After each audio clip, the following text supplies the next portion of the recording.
about me? That was for you. Oh, okay. Bang, bang, bang. The whole. Okay, welcome to the Basalt Town Council meeting. Thank you, Grassroots, for broadcasting our meetings live and for rebroadcasting. You can find us at www.grassrootstv.org. Search for Basalt. Also, a reminder that every Wednesday morning following our regular meeting, there is coffee with the mayor at Saxy's across the street at 8 a.m. So everyone is welcome to come and share their views, have questions or whatever. If you need me to have somebody else there, like the police chief, I can probably make that happen. Okay, our first order of business is call to order, please, Pam. Certainly. Jackie Whitsitt. Here. Ralph. Here. Rick Stevens. Here. Rob Levitt. Yes. Mark Kittle. Here. Michelle Ross. Here. Gary Tenenbaum. Here. And everybody's present. Thank you. Are you sure you don't need those glasses? Yep. I have the wrong glasses, so I'm borrowing Rick's glasses. Let's see, the consent agenda has 2 or 3 things on it. Is there anybody who has questions on any of the consent agenda items, or wants to pull anything off, or has a motion? I move we approve the consent agenda as published in item 3A. I second it. All in favor? Aye. Opposed? Thank you. Next item is council comments, reports, and disclosures. I have a comment. Yes, Bernie? Well, I'd like to address this to the public in the room, and that's, we've had a number of these meetings. We're going to really make some hard decisions about how to proceed with the CDC parcel tonight. And I would request that the audience refrain from any expression of approval or disapproval and let the council do its job and deliberate freely and openly, and let the public be able to hear clearly in the televised meeting. Thank you. Anybody else? Rick? Rudai met last Wednesday, and we just held a summit. We brought in probably close to 40 people from the Front Range, Colorado Parks, U.S. Forest Service, Healthy Rivers and Streams, government, elected officials from every jurisdiction, river basin guys. It was really pretty interesting. And you can find the information with Mark Fuller. I get it in here to Town Hall. But you know, for years, Rudai has been preoccupied with paying off the debt to the Bureau of Rec, which has been paid off now for a number of years. And it's also been, I think, was the first multi-jurisdictional governmental entity that managed that.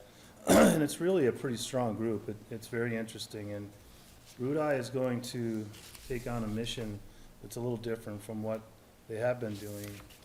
And that is to be more of a central clearinghouse for watershed issues, grants, all that stuff. So, and I think we have quite a bit of buy-in from all the agencies that were represented there, including municipal water districts and sanitation districts. And it really is kind of an advance that Basalt is at the center of, and quite interesting, actually. So it used to be kind of one of the less exciting discussions we'd have up here was about Rudai, but now, as it matures, we're coming up with a 2-year capital plan to raise the money to really start to provide more oversight and more collaboration between all the different water users, including us as domestic guys, and the infrastructure issues we face in the future and all that stuff. So it's actually very, very interesting and very, very appropriate.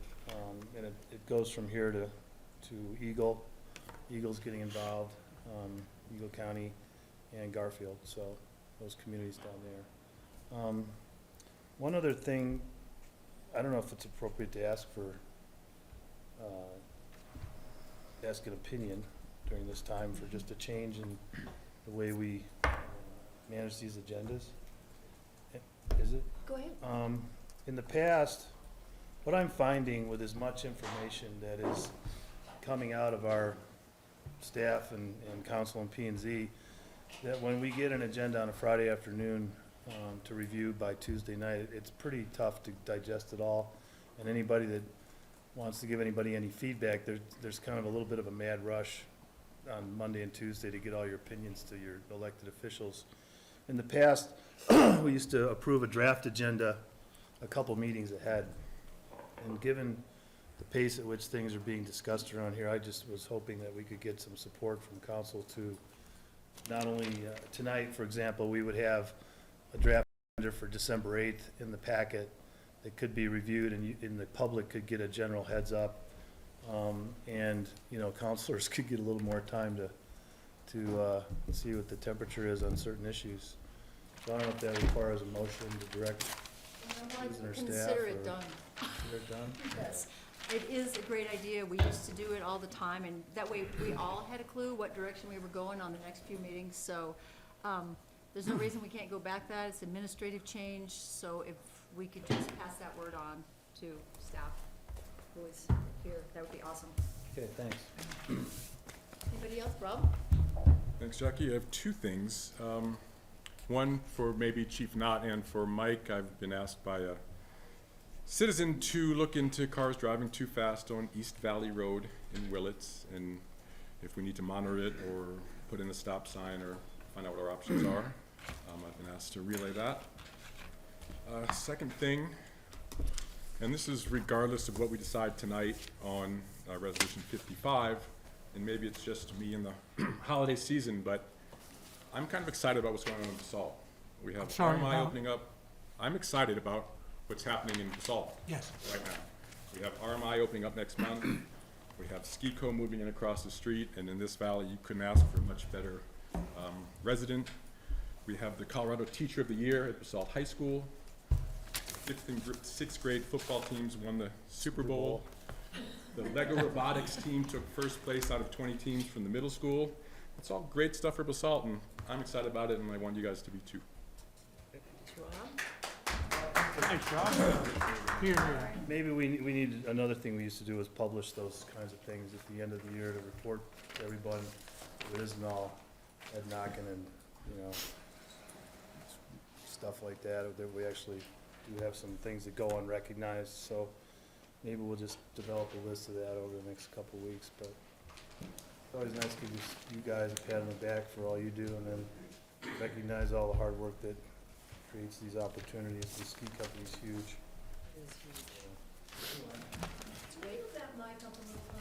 Oh, sorry. I don't think that helps you. I don't think it goes, yeah. It just, That one, this one This is just for TV. That's recording. I'll try to talk louder. This doesn't do anything for you guys. Doesn't do anything for the TV audience either, apparently, but let's get there one of these days. thanks, Drew. Okay, anybody else? No? I'm good. Okay, great, thanks, everybody. The next item is citizen comments for items that are not on the agenda. Does anybody have anything for items not, yes, Chris? Hi, my name is Chris Mullen, and over the last couple months, I've gotten together a group of the younger demographic in Basalt and the surrounding areas. And it's really a group that's gaining traction and more members every day. We have a name finally. We're called the Mid-Valley Visionaries. And it's just about bringing together a younger demographic and talking about the issues that you're talking about here tonight.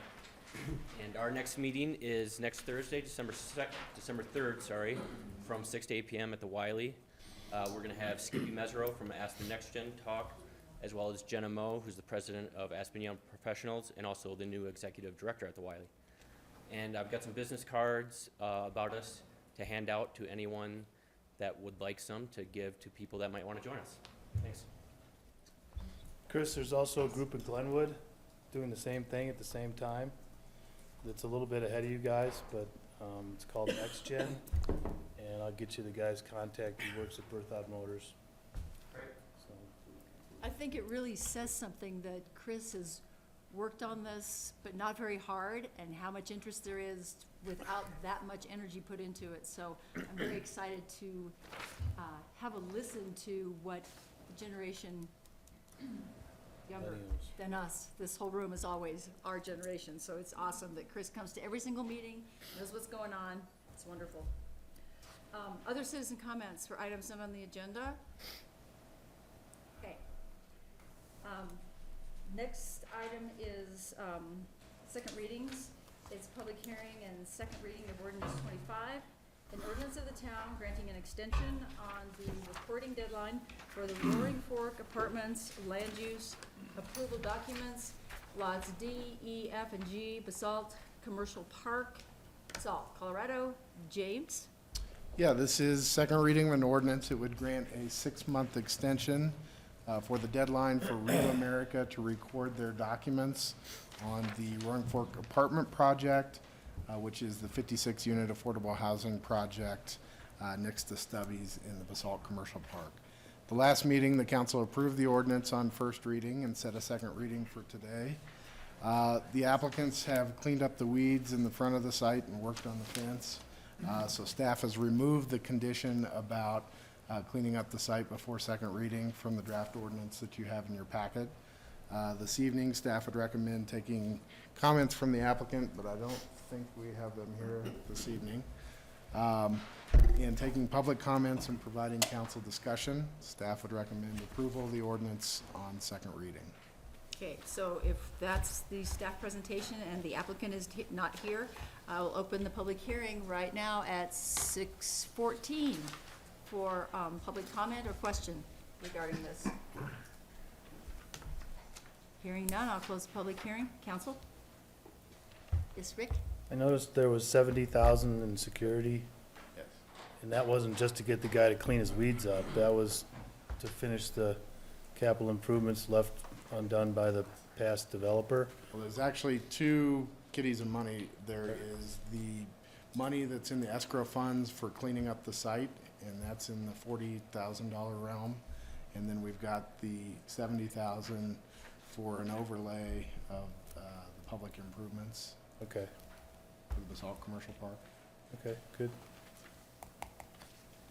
The estimates were a little higher than that, but that's okay, at least we got something. Anybody else?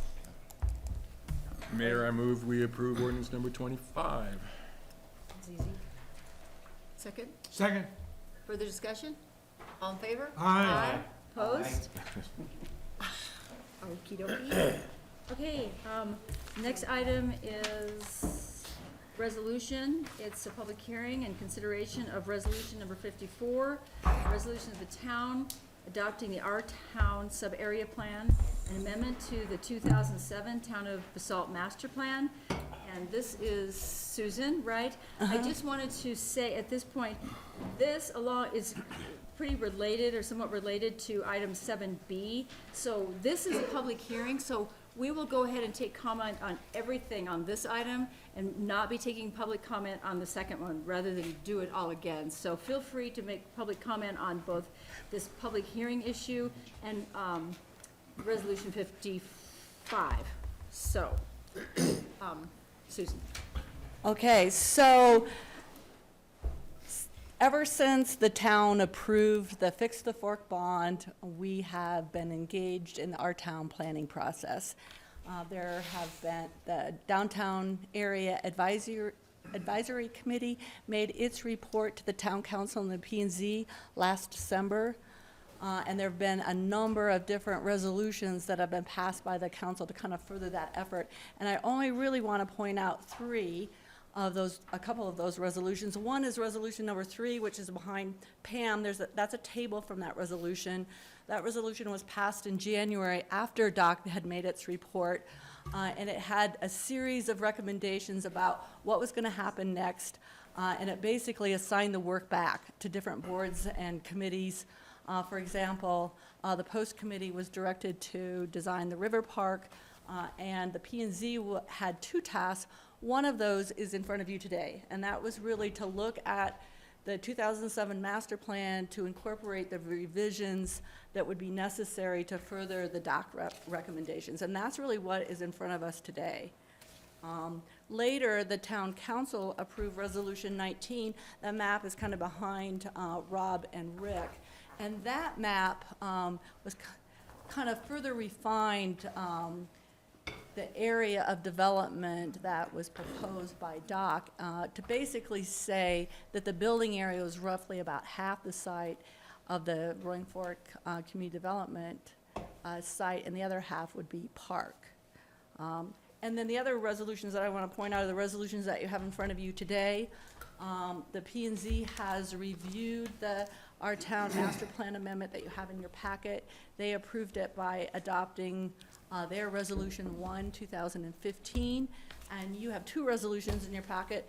The first one is adopting our town master plan amendment, and then the second, 155, is really further direction to staff, the P&Z, and Post. But right now, we're only, this presentation's really just on the overall master plan amendment. So what we're gonna do is, I'm gonna finish my introduction. Tim Beloy, who's our consultant, is going to give a brief presentation, have some quick Q&A by the town council. Then we'll have our official public hearing. And the way that we've been operating these public hearings is, I think, worked pretty well, in that individuals are allowed to speak on the item, but they're only allowed to speak one time, so we don't have a debate back and forth with the audience and the town council, and then we'll have council discussion. Obviously, what we're looking for tonight is approval of the resolution adopting our town master plan amendment. And I might jump in a couple times and just provide some additional clarification, but I'll turn it over now to Tim. Hi, Mr. Malloy, welcome. Good evening, all. Tim Malloy, TG Malloy Consulting.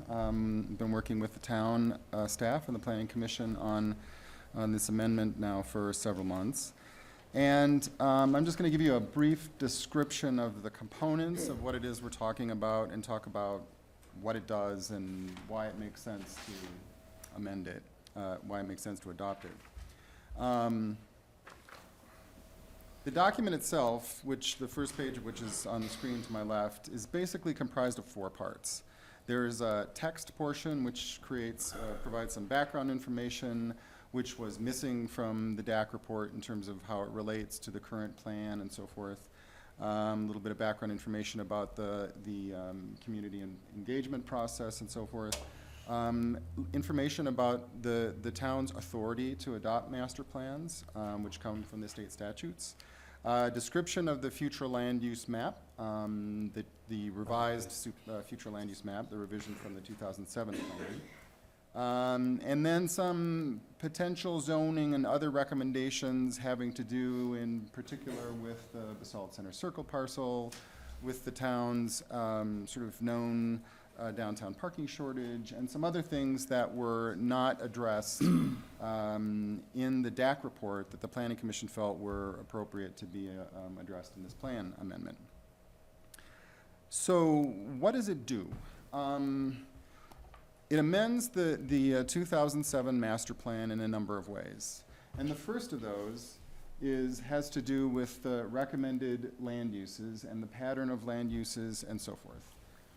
Here, on the wall here, we have the existing 2007 East Basalt future land use map, which shows the future land use pattern in the area in the study area. And up here we have the study area, which includes the riverfront parcel, what's called Merino Park. I always do this just after coffee, so my thing is kind of little. Lions Park here, as you're all familiar with, and then this is called the Basalt Center Circle property. So that's the study area. And here, we're in that same area, we show a number of proposed future land uses in the existing future land use map. For example, on the riverfront parcel, we have open space all along the riverfront.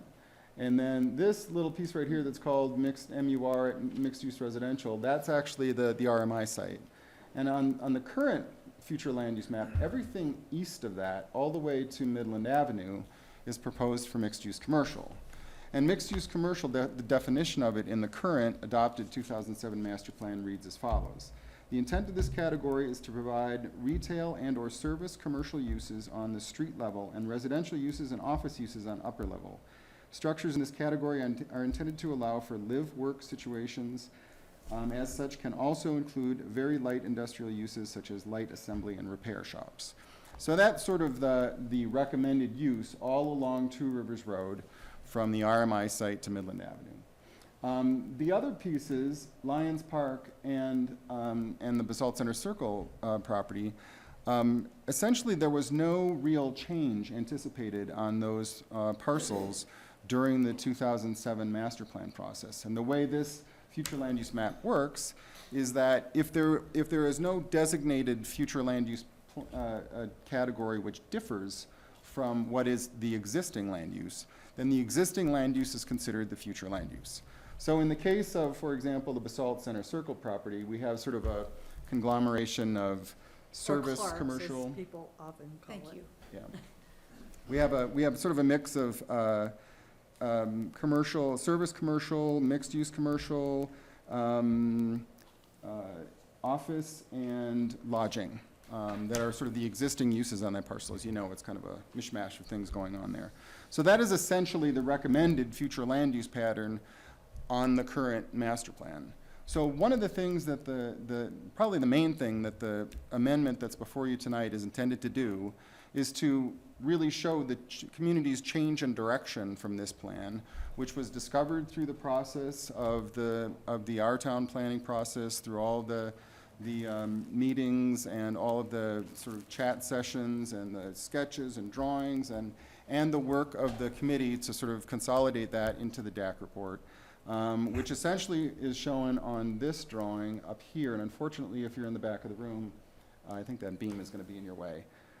But this drawing started out with the DAC committee and was contained in the DAC report.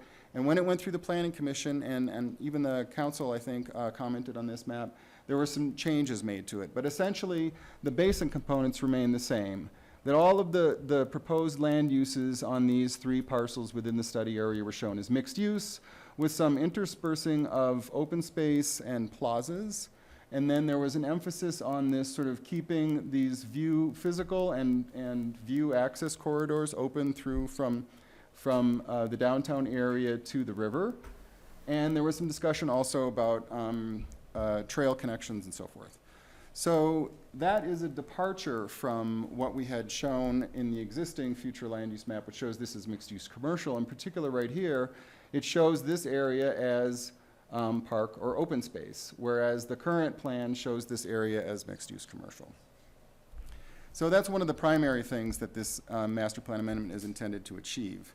Some of the other things that are accomplished by adopting this amendment tonight is the fact that having something on record that's been adopted as an amendment to your current plan provides continuity in the decision-making process for future planning commissions and council members. Doesn't matter who sits in the seat, the document continues to state the community's objective regardless of who are in the chairs. It also protects public and private investment by making it clear to the community and to developers what the town's intent is with respect to these pieces of ground, and it allows the community to plan for the preservation of valued resources. For example, in this case, this land along the river, which was shown as a development parcel in the current plan, now shows up as open space. So that's kind of the basic reasons for why I think it's a good idea for you to be adopting this master plan amendment. And I can go into sort of any level of review of the document itself and how it achieves this, if you like. But in the interest of being brief, I think I could also just take questions and we could explore the document that way. Okay, I think this, at this point, is just clarification type questions, right? Because Yeah. we really usually go to the Right. public first before we weigh in very heavily. But are there any technical or clarification type questions from Mr. Malloy? Yeah, Susan? no, I just wanted to add that, I indicated that the council adopted Resolution 3 in January, and the P&Z immediately started having work sessions on the master plan and other special studies. And then they also held 3 public hearings. They held a public hearing in the library on June 3rd, and they held public hearings on August 31st and October 20th also, Okay, at which time they adopted the plan. all right. So, staff presentation, kind of, okay. This is a public hearing, so we will open the public hearing and go out yonder for comments from the public on both this item and 7B.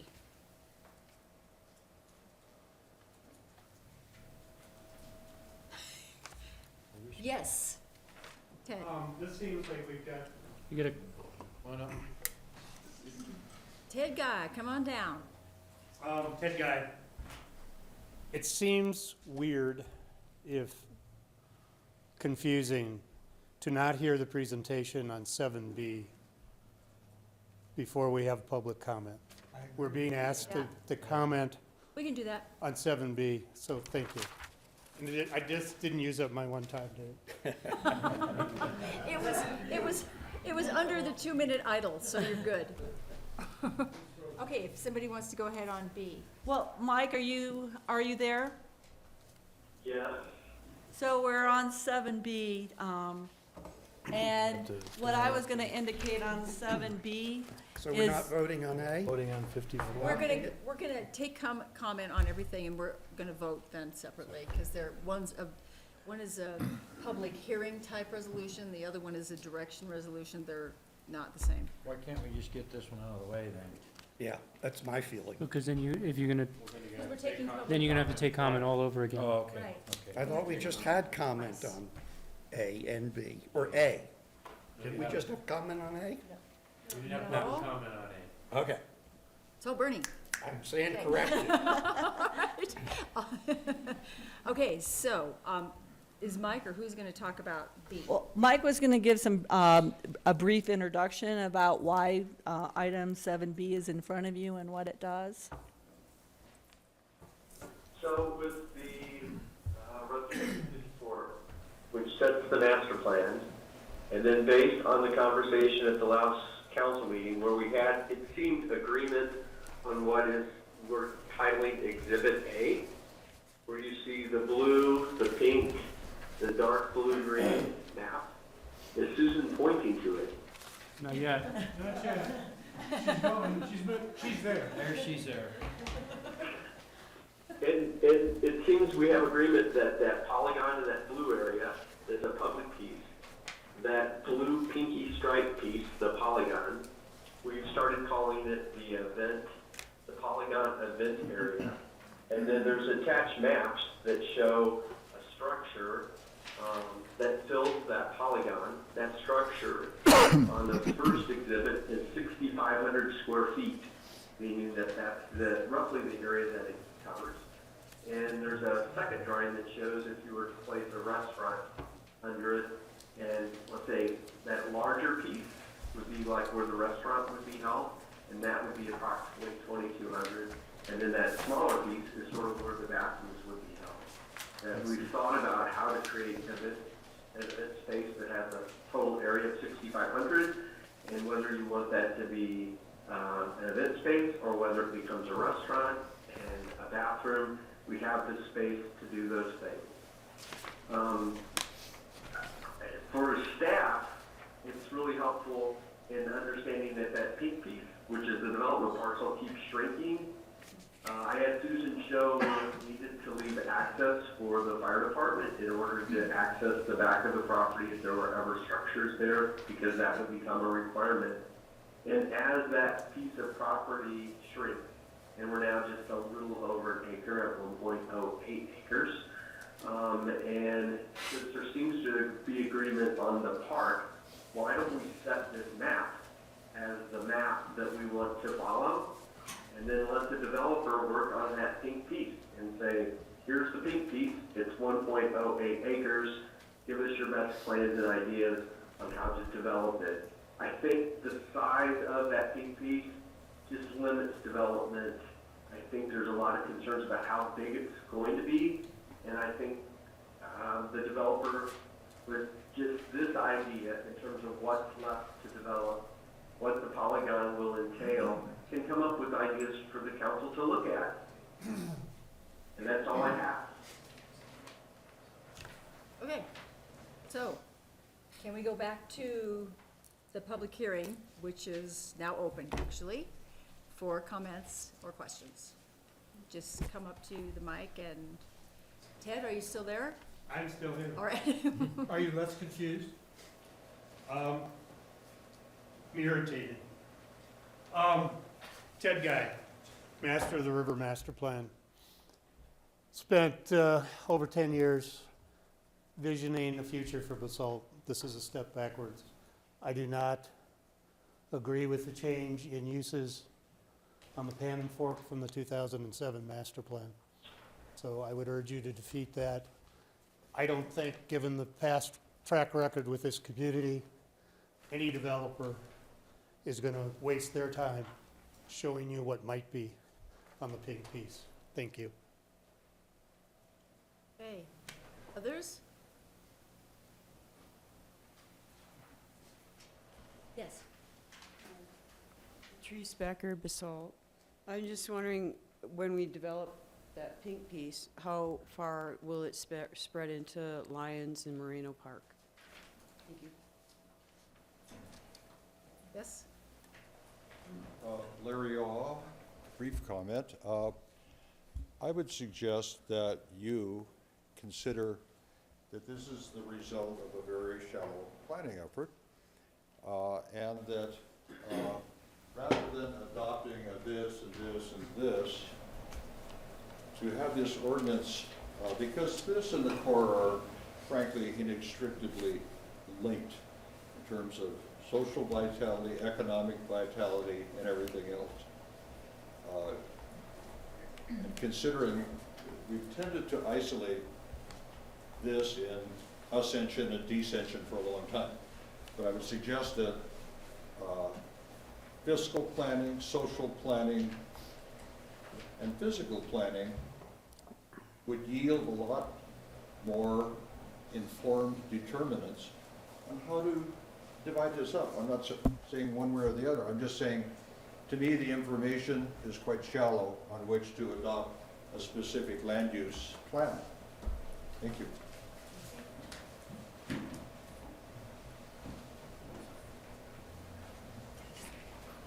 Yes, sir?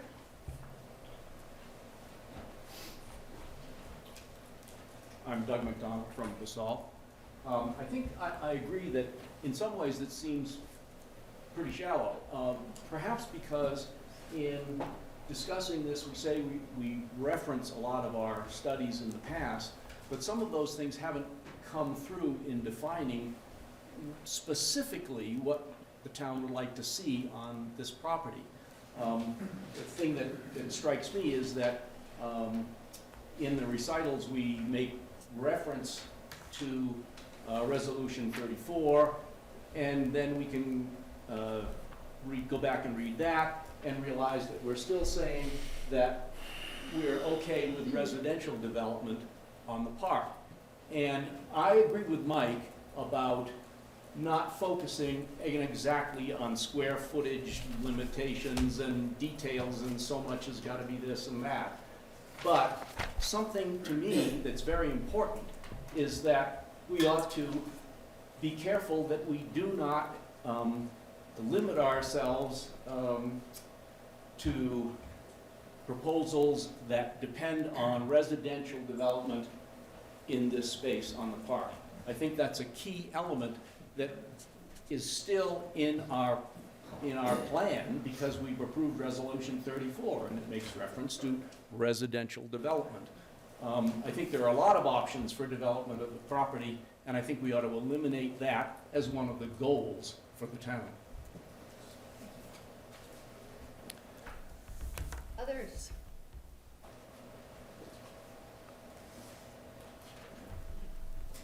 Quiet group. It is a quiet group. It's a quiet group. Jackie, could I? Yeah, Tim? I'd just like to contribute one sort of thought that has occurred to me. I've only just seen this document in Exhibit A today. And it occurs to me that Exhibit A isn't a land use plan at all. It's really just a parcel map. It's really just showing the difference between the areas which are available for development, as opposed to those which are intended for an open space or a park use. So anyone who would look at this would need to refer to the amendment and go through the process of evaluating your current master plan and how this amendment relates to that master plan in order to be able to determine what it is that the community has in mind. And the DAC report would be a very important document in that context. And I would point out that the development, the building parcel, the pink area, is shown up as a mixed-use, recommended mixed-use piece on the R-Town planning map, which, if you decide to adopt the amendment, will become the future land use map for this area. And the term mixed use in this context is explained in the amendment. So between that and the text that's in the DAC report, I think a person would have a pretty good idea about what the town has in mind. Is it mixed-use residential or mixed-use commercial? Mixed-use residential and commercial. Yeah. What it says in the text of the document, it says, the term mixed use, as used in the R-Town planning map, is intended to express the town's preference that development of the parcels within the R-Town planning area express the character of multiple buildings with a mix of complementary uses.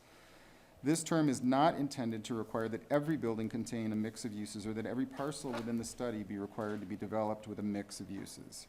The intent is to achieve an overall character similar to that of the existing downtown core, which is comprised of buildings that contain one or more complementary uses. And in the current master plan, when it talks about mixed use, it talks specifically about the first floor being some form of, commercial, service commercial, or retail commercial or other, and the upper floors would be available for residential use. That's not actually spelled out here, although it could be. Okay, thanks. And if we could just go ahead and let the rest of the public process play out before we engage too much, so, yeah. Steve? Steve Chase. I think it's great that you have pointed to the R-Town planning process and all of the engagement that the public has had over the course of almost 2 years of trying to give you feedback on what we'd like to see. But in reality, that bears no resemblance to anything that we did over the course of that 2 years. There are perpendicular lines that you've placed, or somebody placed, that don't reflect the R-Town planning process, and they certainly don't reflect the DAC, even though you've given us so much recognition. That doesn't do anything. And to support really what Larry Yaw said was, you've taken away the opportunity to design something that's truly admirable. And you've done it by putting 90-degree lines in arbitrary places and come up with a plan that we're supposed to adopt that will give us something that's going to be admirable. Probably something we can't afford, although that doesn't seem to be part of this dialogue. But the reality of what we're left with here is really not a reflection of what you asked the public to participate in starting almost 2 years ago. You have created a public process that was supposedly transparent, and by adopting something that looks like that, you will have alienated public participation in the future. If that's your goal, congratulations, you did a great job. Steve, how would you change that? Herschel, hold on. I'm we're not asking gonna- for a clarification. We're gonna let the rest of the public comment go. We are not gonna go back and forth, so I'm not who talking else? about going back and forth, I'm asking him to clarify his statements. When it's our turn, we can do that. Yes. I can ask him at that point. Norm, go ahead.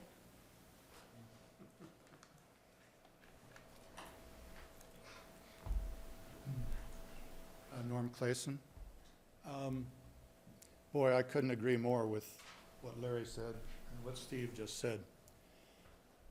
Basically, from when this whole thing started, it was a really creative project.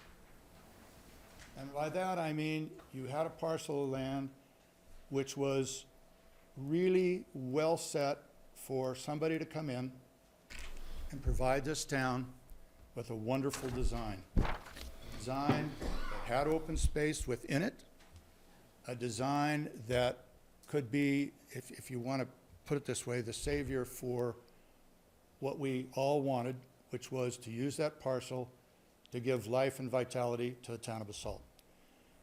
Virtually what's happened here is you've put us in a box. There's your box. You show me a developer that wants to come in here, spend the kind of money that we hope that they would spend, and say, here's your box, pal. Play in the sandbox, have a good time.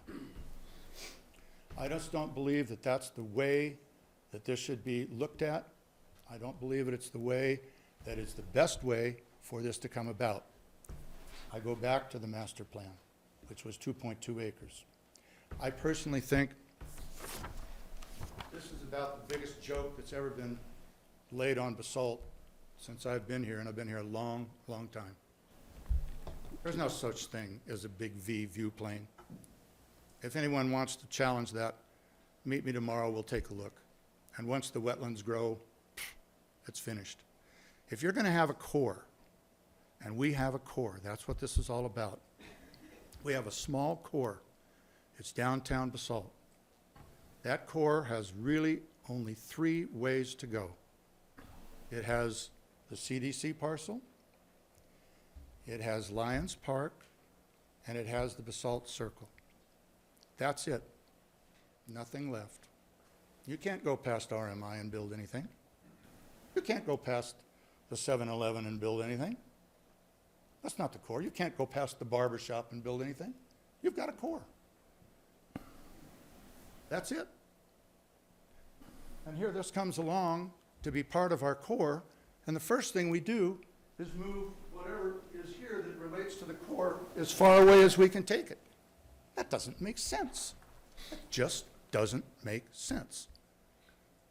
And I can tell you right now that if I were going to build a hotel or anything, I would not want to be shoved as far down the road as I could be. As a person that's involved in this core, I would love to see that development as close to the core as it can be. And I think things like big Vs and polygons have just been overblown to a point that it's led this group in the wrong direction. I think you need to rethink this seriously. This is one of our last opportunities. Of the 3 parcels that I mentioned, this is the first anyway. The last opportunity is probably going to be someday down the road when the Basalt Circle, if the town needs it, is developed. But I ask you to listen to what Larry said, listen to what Steve said. Please listen to what I'm saying.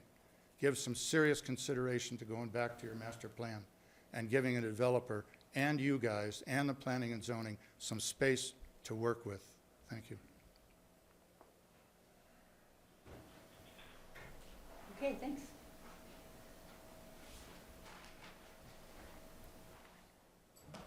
Brian Dillard, Basalt. I was on the Planning and Zoning Commission when we worked on this plan. Spent a lot of time in this room, sitting right over there. There were a lot of these same people that showed up in this room at each of our meetings, at each of the town council's meetings, that gave input. There were maps and stuff all over the wall, just like today. And I dare say there was more input in that map than has been put in this. And though there's been quite a lot put in this, there's something missing on this. And I think Tim's right. This is just a bunch of squares and colors. But what's missing on this, if you look at the Ehlers report, is a dollar sign. And that is, what amount of money are you asking the town of Basalt residents to absorb? What are you trying to push down our throat to make this happen? We can't afford this. We can't afford this. I too say go back to this map and work from it. Thank you. Thanks, Brian. Others? Yes.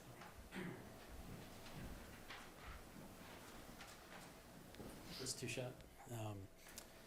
Hopefully by now you guys have had a chance to read the note I put in your packets this afternoon. That was inspired by hearing a lot of frustration on the street with many of my colleagues. So I won't bore the council with reading this. It'll go to the papers, it'll get out there, people are gonna start talking about it. But just to clarify, this map right here, the best-case scenario is a $2.14 million deficit for our kids. The next scenario, which is less development, and I know, Mike, if you're still on the line, you don't want anyone talking about square footages right now, but that's what the equation, You're right. that is what the equation is about. And so less development equals more public participation. So we have an interim solution that asks the public for $4.5 million. And then we have a pie in the sky concept that says, no, let's ask the public for $10 million. People, that's on top of $1 million to $1.5 million that's getting washed down the drain because it's unrecoupable money that has been spent to create a development site here. This is absurd.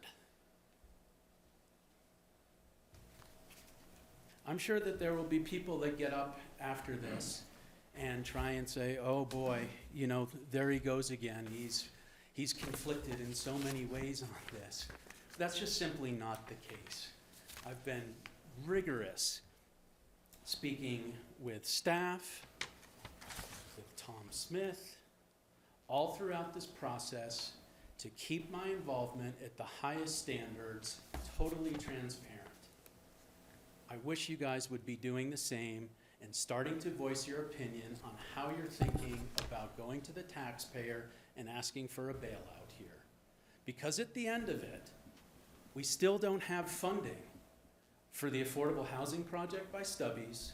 We still do not have funding for an underpass at Southside. We still do not have funding to even start considering affordable daycare solutions. That's where you've taken us. It's not a good solution. Thank you. Thanks, Chris. Others? Yes.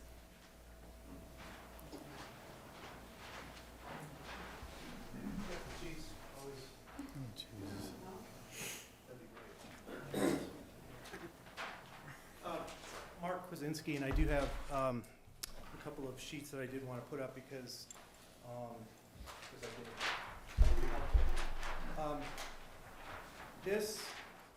we've been talking a lot about there's been valuations, there's been talk about why we can't do it, the park's too big. I mean, I've heard the most ridiculous comments from some of this crew here about like why we can't have a river park here in Basalt because, and it goes from one time it's because of financial reasons, one time it's because it's too big, it's not gonna link the town.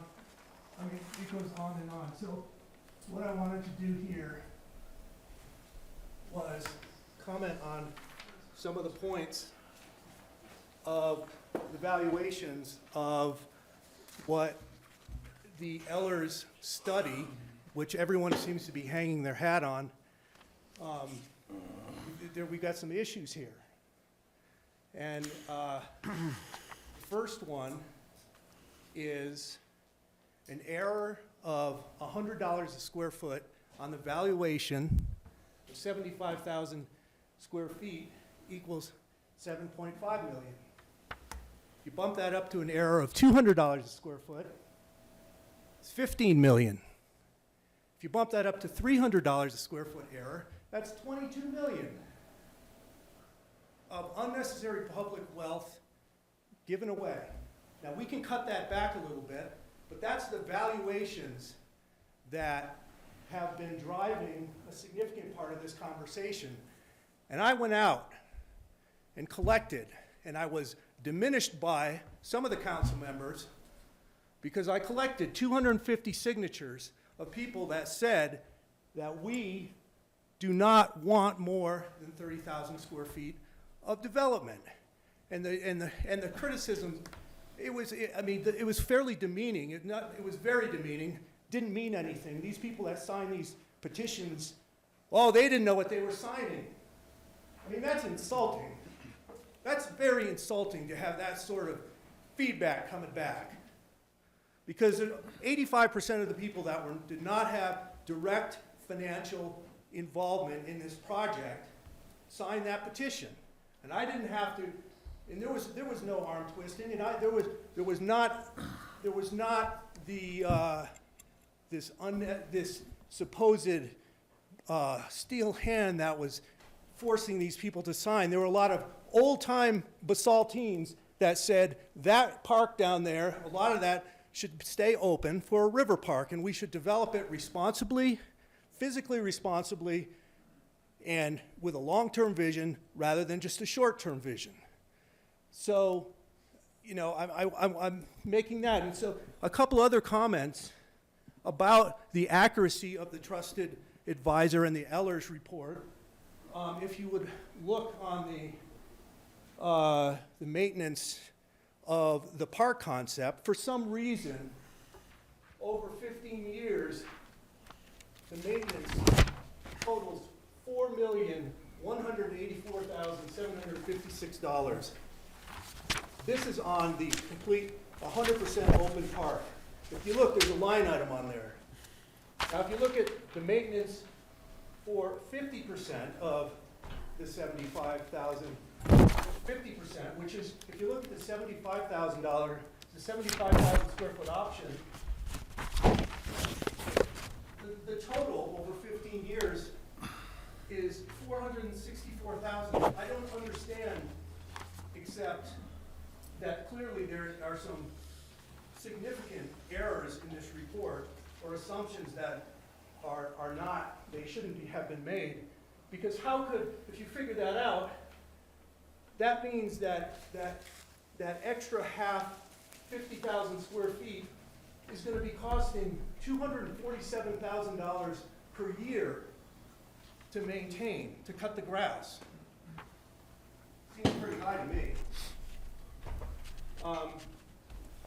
And then there's one other point here about future expenses. They're run out, and instead of bringing them back in to make it in today's dollars, it magnifies the effect and the appeared expense of having an open river park. So I have said repeatedly that we don't need 75,000 square feet over there to make this work from a financial perspective. And so, you know, when you're looking at this, please keep that in mind.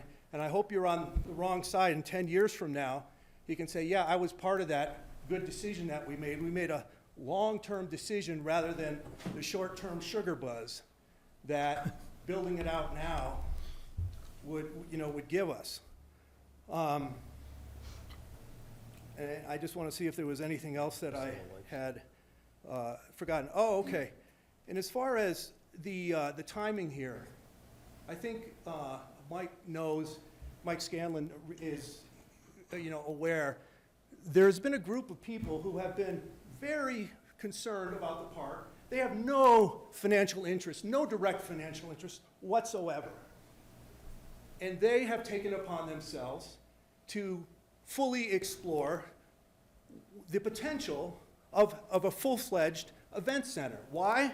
Because they love Basalt, and they have nothing to gain, except they want to see the best thing that can possibly happen for Basalt. And that's supposed to happen on December 8th. And there's a little town called Lyons. They had a trailer park just like this one. It was washed out in a flood about 5 years ago. And it is in the floodplain, but that was transformed into an event center. They cleared the trailers out, and they're holding, it's a tremendous vibrancy that has been created by holding events in that park. You have the restaurateurs in town are benefiting, the people who do hair are benefiting, the flower people, there's all kinds of things that are going on. And it's involving the whole town, and it's bringing some real vibrancy to that town. And those people are coming here because they just want to show us what they did, and they think that they think Basalt's a cool little town, and they wanted to show us what they can do. And I'm like, wow, that's amazing. But the event center and a master plan that has residential is directly, those are two things that are directly opposite to each other. Because the noise factor that comes from the events, and that's one of the things too that everyone is always complaining about. Gosh, I wish we could be like Carbondale, have some vitality. Well, here's our chance. We have a chance here to have something that is like that. And it is called, from an event center that would give far more vitality, far more vibrancy, and benefit to everyone here. And so I don't understand why, with the knowledge that that is happening on December 8th, that we're supposed to, that staff is recommended to vote on this now. I mean, unless unless there's really no choices. So I beg you please to do the right thing here. Thank you. Anybody else? Oh, I'm sorry, I have one more. One more thing. I'll be really quick. But this right here, I'm putting it down, but I just wondered if anyone had an idea of what the valuation was that the Elders Group used. What I have here is just the last Riverwalk sale. There's one at the Roaring Fork Cabins, and there's a Wild Townhomes. And I just wondered if anyone had wondered what valuation they're using for the Pan and Fork, the finest river frontage in the town. Does anybody know? Mark. Okay. This is Mike. Hi, Mike. I think we answered that in a memo 2 weeks ago. You answered that, Michael. You said $600 a foot. Right. And Your Riverwalk, they should be trading at $938. Hold on, Lynn. Mark, let him finish, because he's at a disadvantage, because he's not And here. then, Mark, if I could finish, did I hear you say that you were opposed to residential development? Because I think those are the numbers you're wanting us to look at, right? Mike, the only thing that I'm here for is because I know what the majority wants. That's it. Okay? There's a way to go. You can go residential. You can go as small as 30,000 square feet. That's not what they're telling you, but you can. And you can do some other You things. just said that we shouldn't if it's going to be park and event. And maybe I just didn't hear what you said exactly. Well, what I said, Mike, is that we've got this presentation coming on December 8th that could be a huge thing for Basalt. Why are we precluding it by voting on this master plan, which would effectively shut down the event center? Hey, guys, everybody, Mark, Mike, I think we need to stop with this particular Okay. segment of comments, because there may be other people out there who Okay, want thank to you. talk. And I know you and Mike have been going back and forth, which is not necessarily inside baseball for everybody else in the room, so thank you. That's why I brought it. I heard about this, that's why I brought it up. I heard about it because. Sport thing. Does anybody else have anything? Yes, sir. Jerry Twilliger, Basalt. I just want to support the couple speakers who indicated that we should not have residential in this area. Less than 7% of the people who voted wanted residential in this area. Also, all of the time, we seem to be pushed a little bit further toward development. We don't need to urbanize the town of Basalt. People didn't move here because they wanted an urban environment. Most of them moved from an urban environment. So I would, if I were you, make sure that residential is not included in this. Also, it is not necessary to adopt this tonight. I noticed that one of the reasons you are going to adopt it is for the health, safety, and welfare of the town of Basalt. And I'm not quite sure how the health, safety, and welfare is going to be improved by adopting this resolution. Thank you.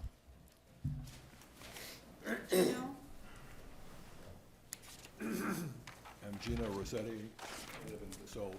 I've heard as many of these meetings as you have, and I thank you for sitting through them.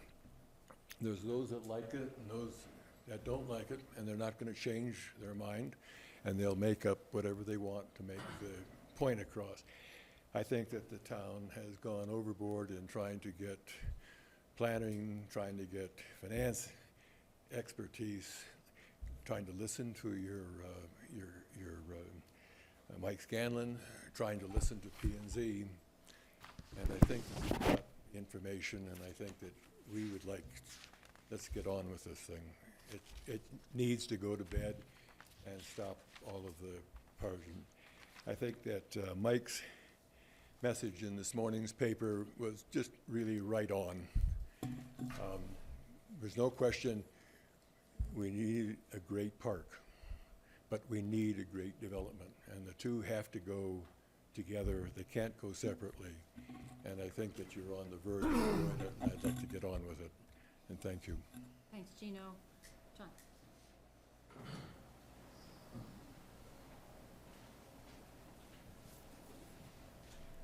My name's John Cottle, and I was not going to speak tonight, and I do not have anything prepared, but a couple things. One is I've lived in Basalt since the mid-'80s.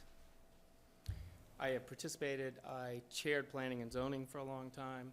I've been involved in this community for a long time. And I would like to make abundantly clear that I think a lot of people here, some who even favor development, are definitely interested in the long-term health and viability of the town above everything else. And I want to make that really clear.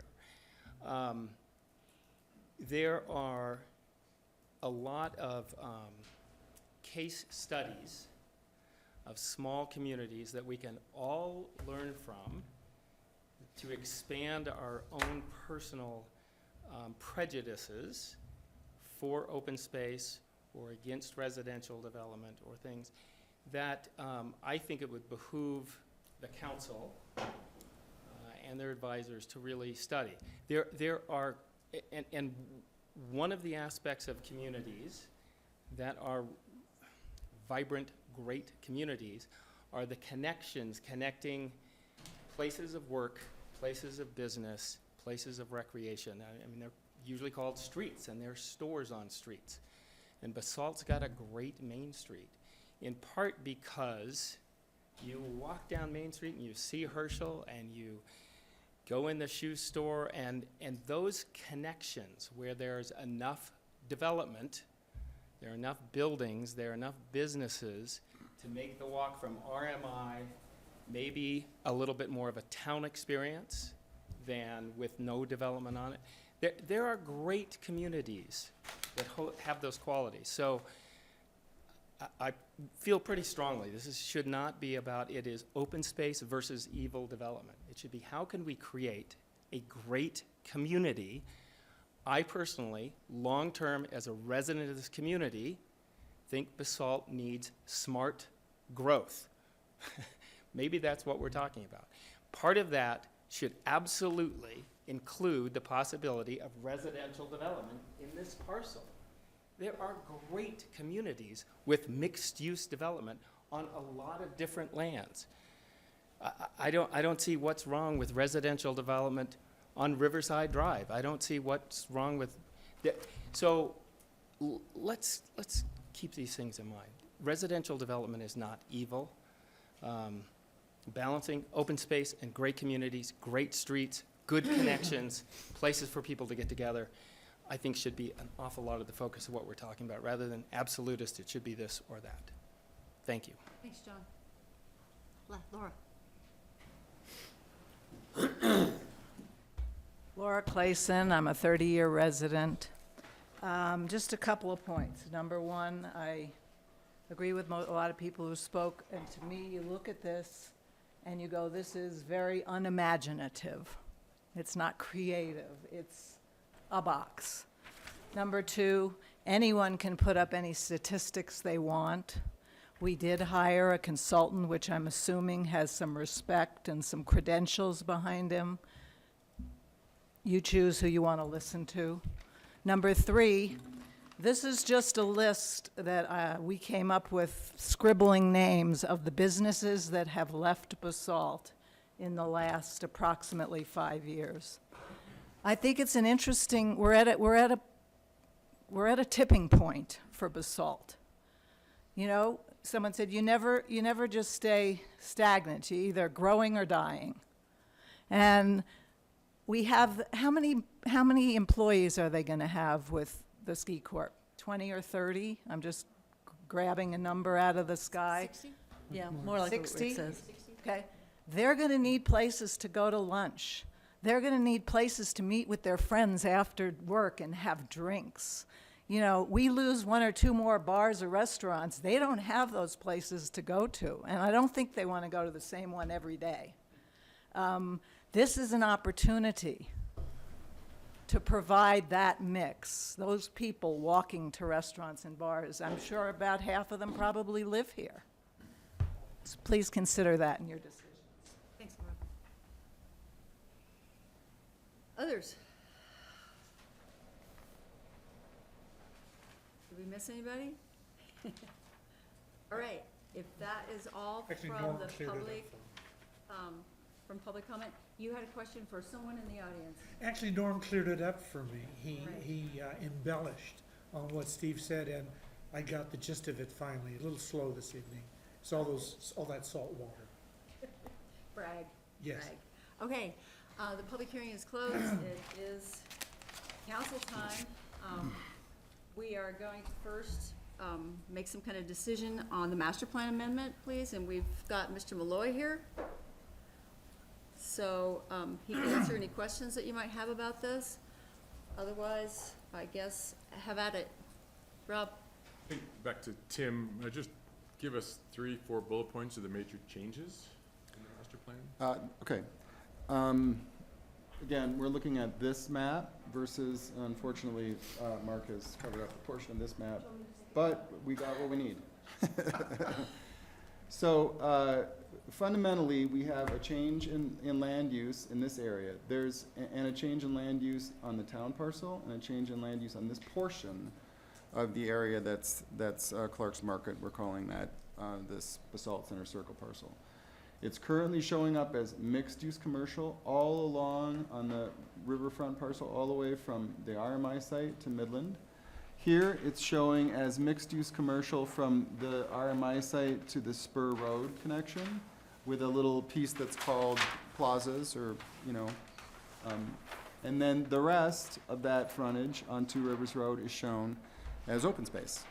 A lot of what we've heard tonight, there seems to be a fairly wide sort of distribution of people who want either no development or development all the way along this piece.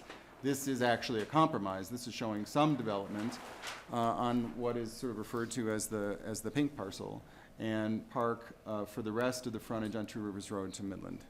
That's the primary change in terms of the, you know, recommended land use on the riverfront parcel. This is showing up as mixed use, whereas here on the current plan, it just shows up as government. It is what it is. It is what it is today. And here again, we have this sort of conglomeration of uses. It is what it is today. There's no proposed future land use there, whereas here we're talking about mixed use with an interspersing of open space and courtyards and so forth.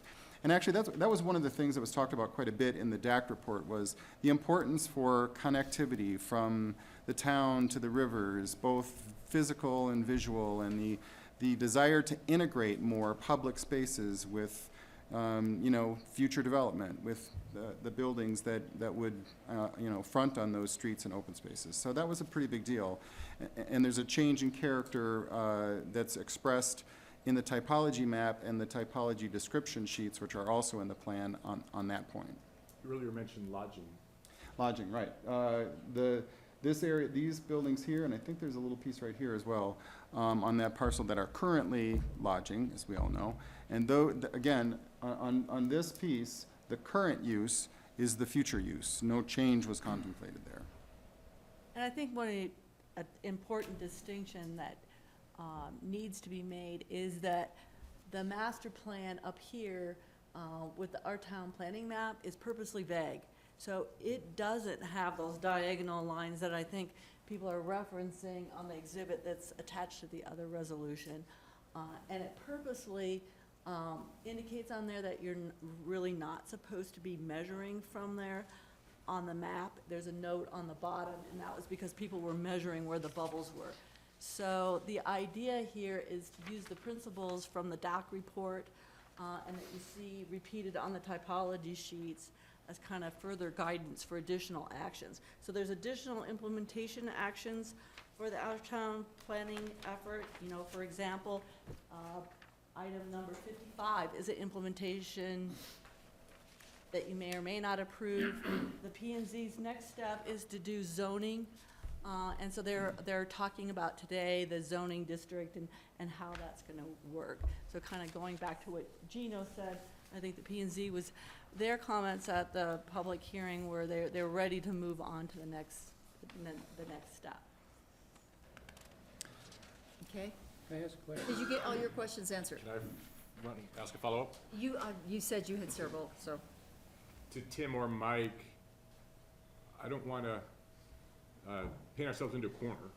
You know, if we approve this resolution and come up with a different use down the road, so I just want to make sure it's vague enough that we're open to all creative suggestions and solutions.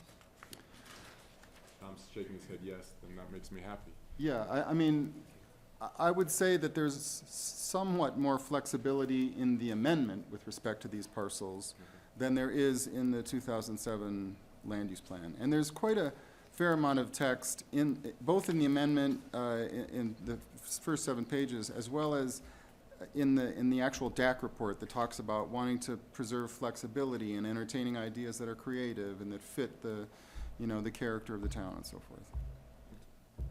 Okay. I would agree with Ted. Well, who asked you? Okay, Gary, then Tom. I just got a question. When you say purposely vague, I mean, you're just trying to set in motion the next steps. I mean, that's what this whole thing is really set for. Correct, but and it's also recognizing, you know, the work that was done by DOC as kind of that had further guidance by the town council, and it's reflecting that in the document and in the maps that are approved. So the major difference is we're not showing development at the corner of Midland Avenue and Two Rivers Road. But is it restricted to how far that goes?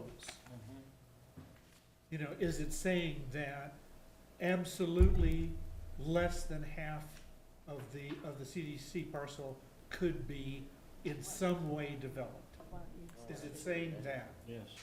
Well, to the extent that the map was drawn with these in this sort of bubble diagram format, there's some flexibility. But the intent is that, you know, beyond this point, it's really not showing mixed-use commercial in this area. So if somebody were coming in with an application, and the same could be said here, if someone were to come in tomorrow with an application to develop the riverfront parcel, they would be hard pressed to show consistency with your current master plan if they showed some sort of, you know, mixed-use commercial or other development on this piece that's showing up as essentially open space. If this is passed, not our current master plan. Under the current master plan, if somebody came in with an application for mixed-use commercial and your intent was to try and preserve this as park, you'd be hard pressed to say, you know, I mean, there are plenty of other findings that need to be made in order to make a recommendation or to deny a project. But you're starting off on a bad foot if your future land use map says the use that they're proposing is the use that's on your future land use map. Tom. But two points. Number one, as to resolution 54, the plan is advisory. It has some flexibility built in. I don't disagree with anything Tim said, but it is advisory. It's not an absolute, it's not a rule that says yes or no. And that's actually clearly stated in the amendment. As to 55, resolution 55, which I think was Rob's question, section 5 makes it clear that the resolution, it says, does not reflect any land use approvals on the property or grant any property rights. It simply provides direction to staff and others. Okay. Right. I think that's the point of this discussion, is just to try to give some direction to whomever to, get off the dime. A couple things. We have a river park. It's not like we don't have one.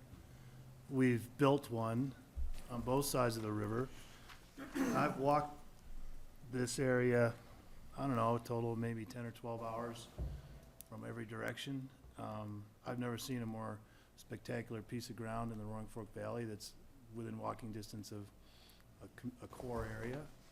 I think it'd be nice if everybody that had an opinion took a few minutes to go out there and walk around on it. I've also looked at structures that are anywhere between 30,000 and 75,000 square feet. And I don't mean just individual structures, but structures that 2 or 3 of them total 30,000, 4 or 5 of them total 75,000. I've looked at the footprints of those structures and where they're located, all up and down the valley and in the downtown core, and nothing frightens me about any of that on this parcel. I think residential, Willits, the linear park in Willits is a classic example of a park that's surrounded by single-family and loft apartments that has kids playing in it all the time, and playgrounds and dogs and bikes, noise, the lofts at Willits above the area around Whole Foods and that Triangle Park. I haven't heard a complaint from anybody down there yet about noise or anything else. So the idea that you can't have residential in your downtown core is ridiculous. I mean, I know people that live in the downtown core in Basalt right now, and they live above bars. So, get over it. There's got to be residential. The young people that are moving here have told me that they moved to this community because they thought they were going to have an urban environment that they could enjoy. A couple of them that moved here don't even have cars. This is a whole new ballgame here in Basalt with this younger generation. They want to come. Some of them told me they're tired of going to Carbondale. They want to have something to do here.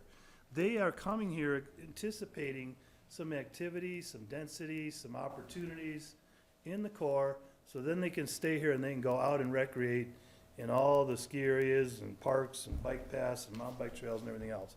So we have to change our point of view on what people are expecting to do. If you want to move to a place that's quiet and isn't going to do anything, then this is not it. I think that the thread of continuity here between the River Master Plan the Rumpies did, the 2007 Master Plan, and perhaps even this proposed one, is that it all followed a strategy that was determined to bring the rivers back into the community. It was determined to locate essential services, post office, library, and those kinds of things in the core. It was, we've tried to build connectivity to the other areas. This strategy has really resulted in some significant stuff being done. And this, to me, sort of puts all that in jeopardy. If we weren't going to develop this downtown core, then why do we put the post office in downtown? If we weren't going to have a library near the schools and to improve the walkability between the middle school, elementary school, daycares to the library, why didn't we put the library down in Elgibole? That's where they wanted to put it. So, you gotta give us a little bit of credit here that this has been going on for years. This didn't start at the tail end of the DAC activity when someone suggested the polygon and the view corridor. To me, that came in kind of at the last minute. It didn't come in at the beginning, it came in at the tail end. And, now we're dealing with it like it's set in stone. I think that there's certain individuals around here would just like to see 18 high-dollar residential units on there and sell them for $3 or $4 or $5 million. That's what I think. We just saw it demonstrated. So, I also think that density, it says in here, and I forgot, it's on page 47, that drives this, that drives the whole thing. So if we're gonna restrict development to that pink piece, we have to have a little more density to make it affordable. We're not gonna have live-work opportunities, we're not gonna have affordable housing, we're not gonna have people that can open businesses if we don't allow a little more density. To me, this all leads us down a path of making the road less, or making the town less and less affordable for normal people. And if 60, 80, or 100 ski company employees are coming down here, we're taking them off the road so they don't have to drive through this intersection, and they already live here. There's discussions about another company that wants to relocate here. Their employees already live here. This is a real solution to other problems. The last thing, I guess, is I'm really glad to know that on December 8th, we're going to have a presentation from an arts group from Lions that I had no clue until I heard about it a few days ago. So thanks to Mark in the back for confirming that on December 8th, we're going to have an agenda item and we're going to be presented with how to do an event center. I mean, that's kind of a surprise to me, but that's okay. I'm open. Mike knew about it 2 weeks ago. Yeah, well, Okay, others? I guess we're the last to know. Bernie, do you have your hand up? You know, I helped create that 2007 master plan, which meant sitting on my butt for at least 50 meetings for 2 years. I think it was pretty good. I think this one is way better, brings us up to date with where we need to be, and I am ready to adopt it. So short. Herschel.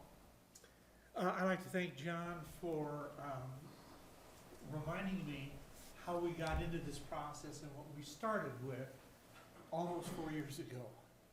And that was a series of pictures that were also in our packet of many other towns who focused their parks on their rivers and made them part of their towns. And that's what got us all fired up about the Save Our River and all the rest.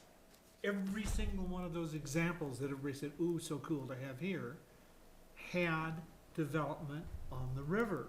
And sometimes it was just a beautiful landscaped amphitheater that was tiered, I guess is the right word. And some, but all of them had a place to sit. And as I keep saying, everybody here is sick of hearing me say, buy some frozen yogurt, have an espresso, rent your cross-country skis where we laid a track, rent a fishing pole during the summer. All of those examples that got us on this road started with that. So how it got bent, I know there's some people who weren't on our council 4 years ago, to a discussion about how many square feet, this way or that, I don't know.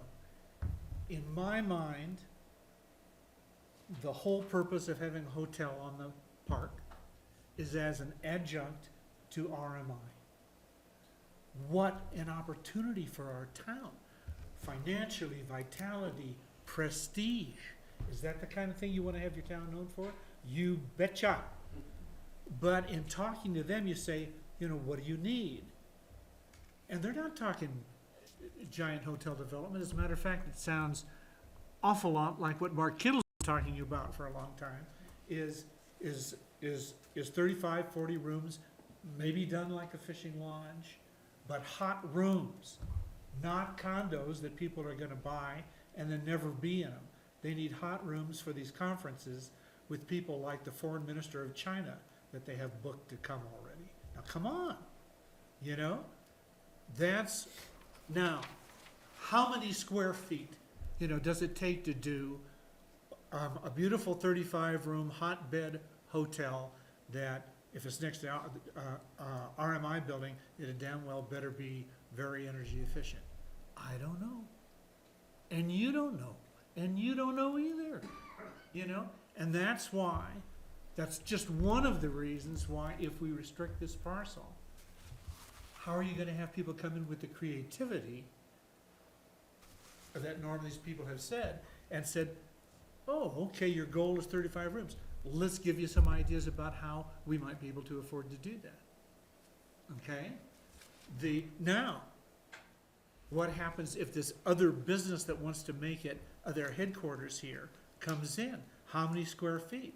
We don't even know. How many people are coming, how many square feet they're going to need. Is it going to push it over a certain limit that we absolutely picked out of the air to put into a resolution? We don't know.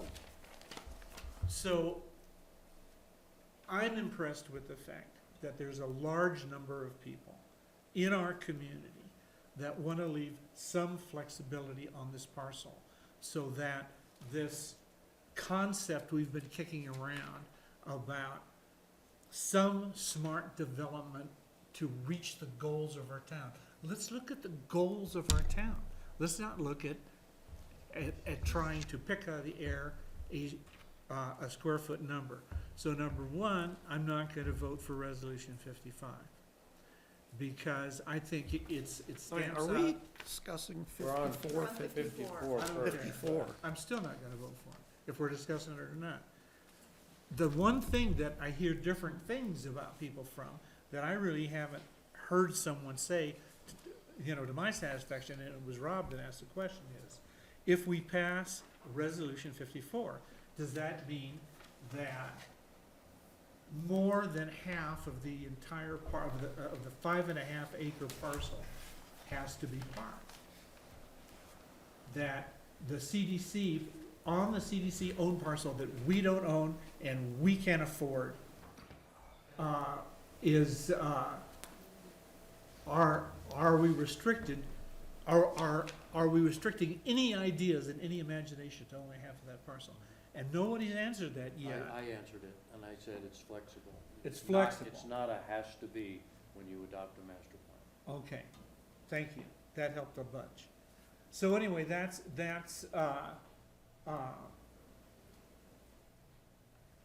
if that's true, that gives me more confidence, because I agree with Rick, the idea of all these master plans was to give a developer an idea of what might be acceptable in the community, and then at that point to be creative, so that we don't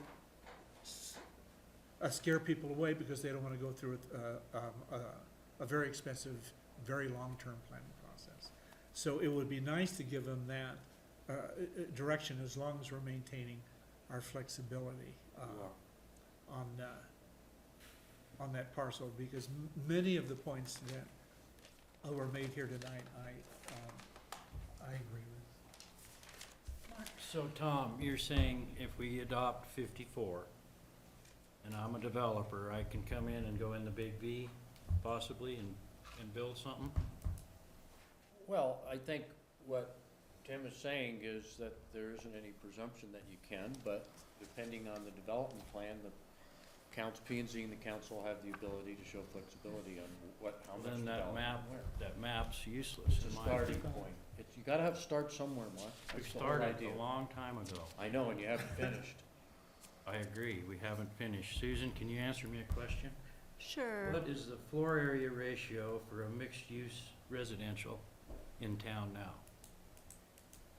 It's all over the place, and I just want to say that this doesn't adopt a floor area ratio. I understand here. that, just answer, if you could, answer my question. You know, Is it 2 to 1? Oh, no, there's nothing in town close to even .9, in the town of Basalt. You know, the R4 multifamily is about .5, but you're not gonna see, even that high. So of a- mixed-use residential is 0.9, is that what you're saying? No, I'm saying that you hardly see anything in town that's even a .9. You know, you're looking at, like Gold River condos or something like Okay. that. There's not very much in town. I understand that. All right. Well, from what I've heard tonight and listening to this for the last God knows how many meetings, I'm leaning back towards the 2007 master plan that gives that whole area possibly developable, and I think we should go ahead and make it a PUD. That way, whatever comes in, we're able to look at it as a council and as citizens and say yay or nay, whereas a hard zoned piece of property, the developer knows what he's got. Understand? I'm not understanding your last The point. PUD is very flexible.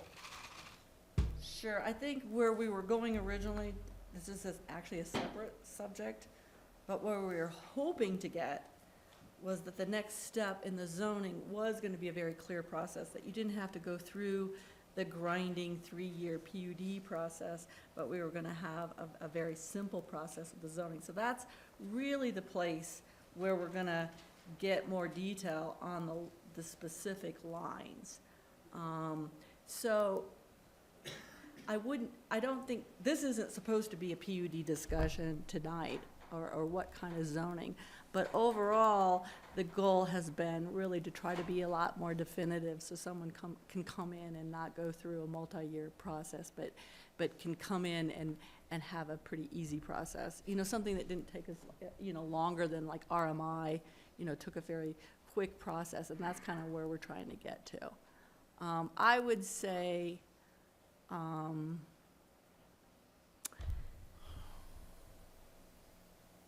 that we're almost at the end of where we were trying to get. And, You're up. yeah, I think I'll just be quiet for now and then take myself home. Thin ice there. What? Well, based on that, then, I'm gonna have to vote no, because I think it's still hamstringing the possibility of something happening down where the Big B and the Polygon is. Okay, who else? Rob? Mike, you still with us? Yes.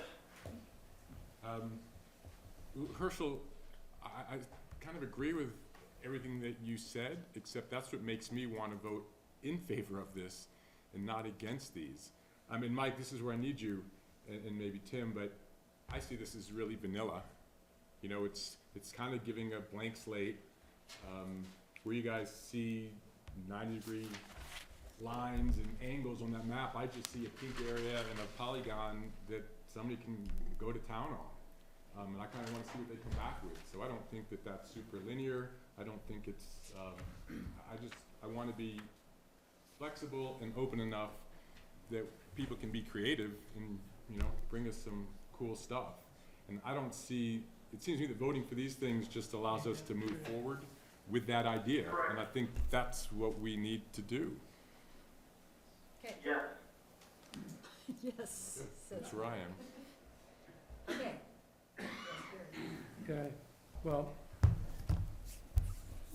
for me, I walk a lot around town, and, tonight, I walked to council, and I try to walk along the frying pan.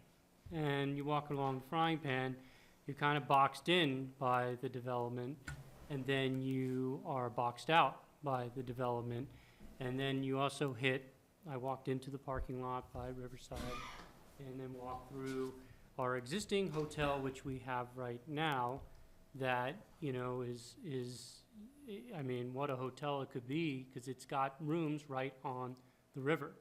I mean, you can't get closer to that than you could possibly be. Yes, is that the five-star hotel that maybe the foreign minister from China wants to see? Probably not. But to me, I look at this all, I really want to look long-term on this, and I really want to make sure, I moved to Basalt when I got here. I really, really enjoy this town. It's why I decided to run for council and be up here. I think I was very clear when I ran for council exactly what I stood for and exactly where I was. And, I'm never somebody completely 100% development, but, like people said tonight, smart growth is key. And smart growth is really, seeing what you can do. Because I see town and I see there's a lot of people living in Basalt right here. I live with a whole bunch of people up in Elk Run. There's a bunch of people that live up on the hillside. I mean, there's a lot of people that live right here. Why businesses don't succeed always flummoxes me, because I'm always amazed which ones do well and which ones don't. But I think that's just free market economy. And the country store going out is a bummer, but it just didn't work here. So I look at trying to do a master plan is trying to find ways to, set the goals of town. And I see the goals, similar to other people, is the goal of town is to provide some vitality. One of the great ways for me on vitality is making downtown fun to hang out in. And that includes great places to eat, great places to shop, but it also includes great places to hang out. And great places to hang out is river parks. I walked tonight around Gold Rivers over there, and that's just not fun. And it's not a really fun place to go. and because I was, you know, it's already dark and I can see people eating in their living rooms. And so it's just too close. And I look at this as, I would love to see this master plan updated. You know, it's extremely vague. And that's why I asked about purpose for it, because I saw how vague it is. It really opens it to a whole lot of interpretation. So I'm not necessarily against this master plan amendment. You know, when I look at the overall goal of Basalt is, I love these things in the master plan. It says it beautifully. And so I think, you know, one of the jobs that I have is that I got elected to town council, and I have my own values, and I listen to other people's values. And, you know, I have said all along, I'd like to compromise on this property. And to compromise is to, you know, I look at it, you know, I love open space and parks and all that stuff, and I look at this as, this could handle some development.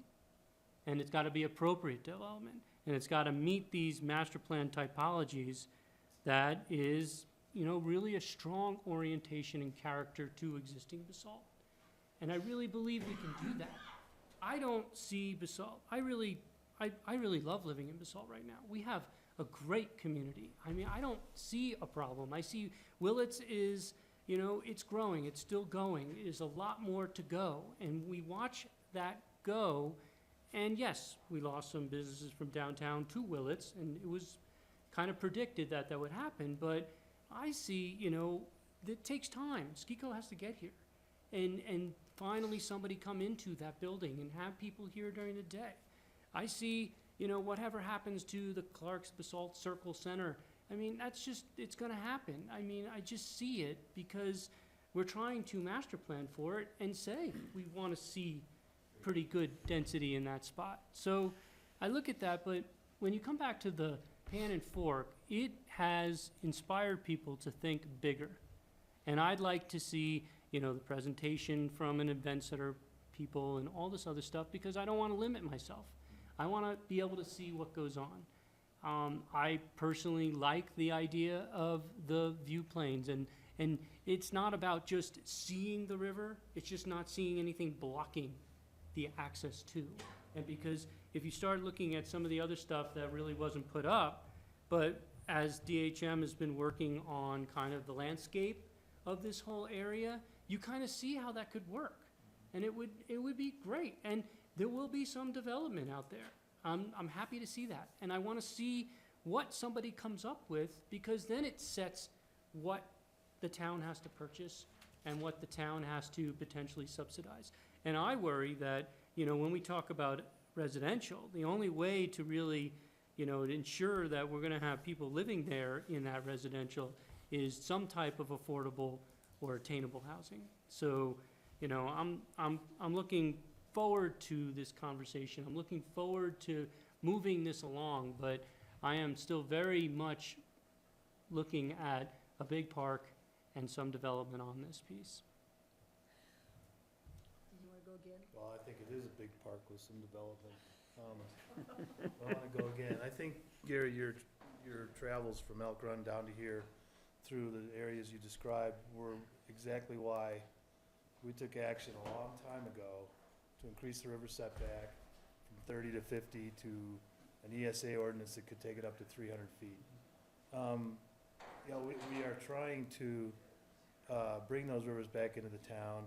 We're trying to balance that with some economic, you know, vitality, sustainability, the things that Kinsley talk about, you know, young people moving here to grow a business, sustain a career, raise a family. I mean, what did we come here for? I mean, some of us came here to ski, but we all ended up sticking around and you know, starting a business, growing a business, working in a business. You know, all of us at some point in time get negative feedback on our participation in other things because it's perceived to be a conflict of interest. You know, my interest has always been the health, safety, and welfare of Basalt, and along with that, the financial, you know, strength that we've enjoyed. And to me, this is gone on way too long. I'm not a fan of that pink thing. You know, I think it limits the creativity that this community has in its capacity. And, you know, we're supposed to encourage human capacity as a government, not stifle it. And that thing kind of stifles it. If it's deemed as just a direction to give somebody that might have a potential applicant to come forward and put it on there, put something on there, great, but I don't want to limit it. I think that we went through a process with CDC, we created a commercially, or a community serving zone district that's in there to be discussed, whether or not that's applicable in this case. And we allowed 150,000 square feet wall to wall. P&Z and Post got a hold of it and DAC, and they cut it to 75. That was the initial slice right there, just cut it in half. But, you know, pushing it all into one area may not be the right answer. The right answer might be a little more smaller scale stuff that's got smaller scale ways to get to the river, and you still have an incredible access through Old Pond, through the Midland Bridge area, behind, I don't know if you've been behind RMI since they cleaned that all up, but it's really, really cool. So, and I think, you know, Gary was on the council when you did the 2007 master plan update, which indicated then that things were looking the way they did up on that map. And then, you know, if this map, the master plan amendment, I could go along with that as long as it's not binding in a plan. And I guess in order to move things forward, I'm ready to go ahead and say, yeah, let somebody take a shot at that pink area and the polygon. I mean, if that's what we're gonna be asked to do, so we can start someplace to get the dialogue moving forward, then that's what we're stuck with. Okay, I can go too. I guess we're all really tired of this thing that we do over and over again, where we don't say a whole lot of different things, although I have to credit staff and our consultant for bringing us at least something else to look at. And I also have to credit these guys. I mean, you've said this before, but the diagram that keeps getting so much flack is a parcel map. It's not a master planning map. It's nothing like that. It's just to say, here's where the parcels are. So I would like to just say that's not a map of anything except to explain how the parcels are chopped up and to show that there is a polygon separate from that. But so there's, say, 50 or 100 of us that show up at these meetings on a semi-regular basis. About how many registered voters are there in this town, Pam? Sorry, Jackie, probably about 3,500. Okay, I was gonna guess, 2,700 probably. I was gonna guess 3,000. So there's 3,000 people who vote here, which means there's a lot more people here who can't vote because they're children, right? But they have a future here. And so I look at this group of us, and we're split, but we're not that far apart. But the reality is when all we ever hear is the group that comes in this room, that's not reality. I'm more of the ilk of, I know why I got elected, I'm very consistent, everybody in this room knows exactly how I will vote on every single thing, and that's why I get elected. So for me, I just have to say, back a little bit off of this for me and say, the consultants are doing a good job. The people of this community do want a big park. The people have also said in this community, very clearly in written surveys, they absolutely do not want residential. They absolutely do want a restaurant. And I don't really hear too much about those things coming up. I also have to say that I am so excited about the concept that we could have another headquarters here. I mean, I don't know how serious this is. The folks that are talking to staff don't reveal themselves, so I don't know if it's happening. But if we had another headquarters here, we would have the ski company, Rocky Mountain Institute, Roaring Fork Conservancy, and this other unknown entity. And to me, young people or old people like me, what they want is jobs and fun. I mean, to have 4 corporate locations right down here in our core, if we had enough housing to support it, that would be, talk about vitality. That's how you get vitality. It's like when you build Coors Field and all of a sudden 10,000 units appear in downtown Denver that were never there before. That's what you need, something to drive. It needs to be a reason to come down here. I also have to say that people consistently say, and I know we always focus on the river because it's empty, but there are very viable contenders for the Clark's Market parcel. Very viable contenders who are looking to buy that and redevelop it with what we really need is super high density housing. We need that desperately, and some of it would have to be high-end to support the worker housing. But we need a ton of housing downtown, and I don't think it should be on the river because the people that we ask don't think it should be on the river. The other thing that is good news to me, and I'm sure many of you in the room know this isn't a secret, but the Wiley, Janet, the Wiley is really going out there and trying to find a way to improve and expand the Wiley and have events there. I mean, this to me entrenches the rural, small-town character that we love here. To me, leaving that Wiley and just making it a little bit different keeps it still very much what we love to see downtown. It makes a lot of people happy because even though it's kind of in the view plane, I don't think she's planning to go up at all. I have to reinforce that this document is advisory, but you know, many of us have sat at those county meetings where they were looking at the Ace Lane project and basically had sticks and stones about it complies with the master plan, you have to approve it, So I also am leery about approving a specific thing in a master plan, so I am happy that this is very fuzzy around the edges and that it isn't possibly too much. I would prefer not to talk about square footage of a building, but I wouldn't mind getting to square footage of a footprint, because I would much rather see, like if we get world headquarters, rather see it go up than out and have it be in line with the other world headquarters down there and have a restaurant right up on the park where it should be, and maybe some other commercial that works on the park, that works for the public. So I'm saying the same thing I've been saying forever, and I know, I mean, you give us, many of us flack for not saying specifically. That's specifically what I want to see. I want to see a lot of this remain the same. I want Clark's to go very high density with whatever commercial should be there, and I want there to be a very large park there, and I want that park to be loads of fun. I want this to be the town that can have concerts, that can have tournaments, that can have a huge ice skating rink. I don't want this to be a little crunched-in pocket park like we have some of, or a hidden-away park where there's no parking, or, I mean, the only other park we have is the county park. So,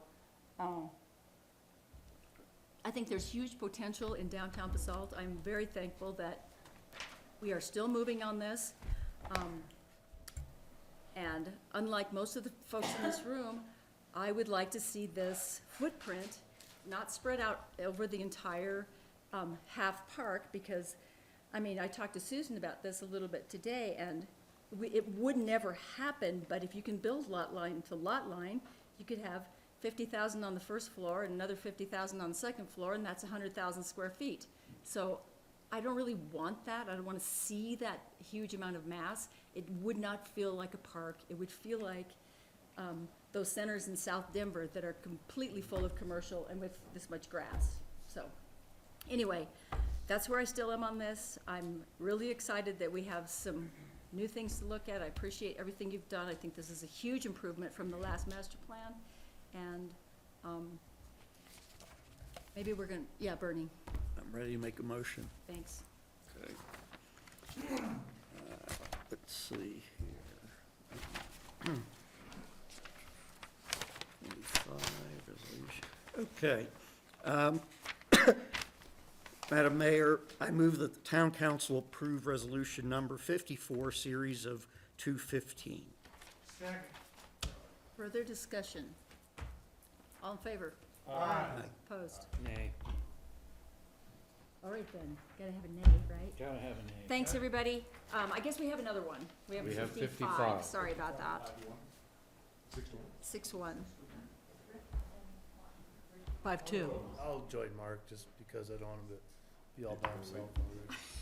God, that's a good reason. I'm used to 5-2 being on the end of that. No, you're not. I am. I'm the 55.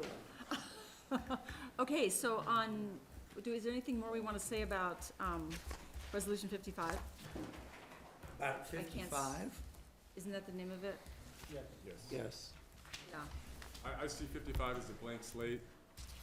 You know, we were here 2 weeks ago and talked about the Polygon and said, hey, if somebody brings something great for the Polygon, wants to build there, that's a fabulous, amazing thing for the town, bring it on. So I see this as just a blank slate, and we're moving the ball forward, and, yeah. So, Mayor, I make a motion with that we approve Wait a minute. resolution. You can, Oh, He sure, can make a go motion. ahead. Make a motion, you can continue to discuss it But, after but it's seconded. I would. I made half a motion, I'll leave it at that. Is there a se- I let's- would like for you to wait, because I would like to offer some amendments. Well, You can still do that. Still There's a do that. motion on the floor. Is there a second for discussion? Hey, he didn't finish his motion. I made half a All right. motion. He's trying to. He was trying to. Okay, try again. Madam Mayor, Yeah, let me give you my full attention, I Rob. move that the town council approve resolution number 55, series of 2015, for the reasons I just stated. Thank you. Is there a second for discussion? I'll second. Okay, further discussion, et cetera. Well, I have a lot of issues with this resolution because I've read it very carefully, and it does not answer a lot of my questions about how we're going to move forward and what we're going to do. And I think, first of all, I would like to, what we heard today was a bit discouraging, and that is neither the parties who want the park or the parties who want development approve or think what we've been doing the last 18 months is worth anything, and that we've somehow misrepresented the whole process, and we should just scrap everything that's on the board and in front of us and go back to the drawing board again, because, you know, it's not what they want to happen. And I am very discouraged by that. I thought we had a very exhaustive community process. We then went to the DAC, which was community input by some of the most respected members in our community, covering all ranges of opinion from no development to all part, and they came up with a terrific document for us to serve as a guideline. And the P&Z recognized it, and the council recognized it, and this is the whole process that's led us to what we're looking at right now. So, I'm just a little amazed and perplexed, because I certainly would not support rolling back all the progress we've made in 18 months and not bringing this to some kind of election to the voters. I have proposed that we form ballot issues by the first meeting in January and put these things to a public vote, because they are tax issues first and foremost. We want these things, how much are they going to cost? And the public has the right to decide. And my suggestion, okay, I'm going to Yeah, cut that let's. out and go back to this resolution. That'd be And let me great. be specific about the resolution. But I just had to get that out, that I almost couldn't believe what I was hearing today, that maybe I misheard everything I was listening to. I thought people were really unhappy for where we have gotten after 18 months of this joint work together, and the public meetings and the public input and the professional financial guys and the designers. And I'm just kind of a little flabbergasted by what I heard. But anyhow, let's get to the specifics of this. I have a lot of questions and issues about it. Going one by one. And let me just say, I do support some significant level of development. I think it has to be residential, because that's what can pay the freight. I don't know that anybody considers commercial or retail a viable option in downtown Basalt now that will sell and get a per square foot price that would pay the freight. So I do support that, but I am questioning here. They say we're supposed to do a model. Let me go down this. The town council, section 1, the town council directs town staff to work with the CDC on a model for the building identified in parcel A. I'm also a little surprised that when this is all about parcel A, we don't have the representation of the model in A. A is the P&Z resolution. Oh, you're missing something. Exhibit A, it says Exhibit A. So we're not Exhibit A is this map. All we're doing Or is it's voting. schematic, it's not a map, it's a Okay. schematic. So this does in fact take us somewhere approving the schematic. That's what's referred to in section 1. Okay. Yes. So it's a model for a building okay. What size model? I think square footage might not be important, but I think mass and volume is very important for retaining small-town character. So I'm not sure we don't need more than one model.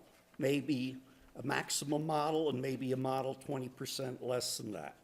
I would request that the council includes the RMI building in this model so we have a reference for size and volume.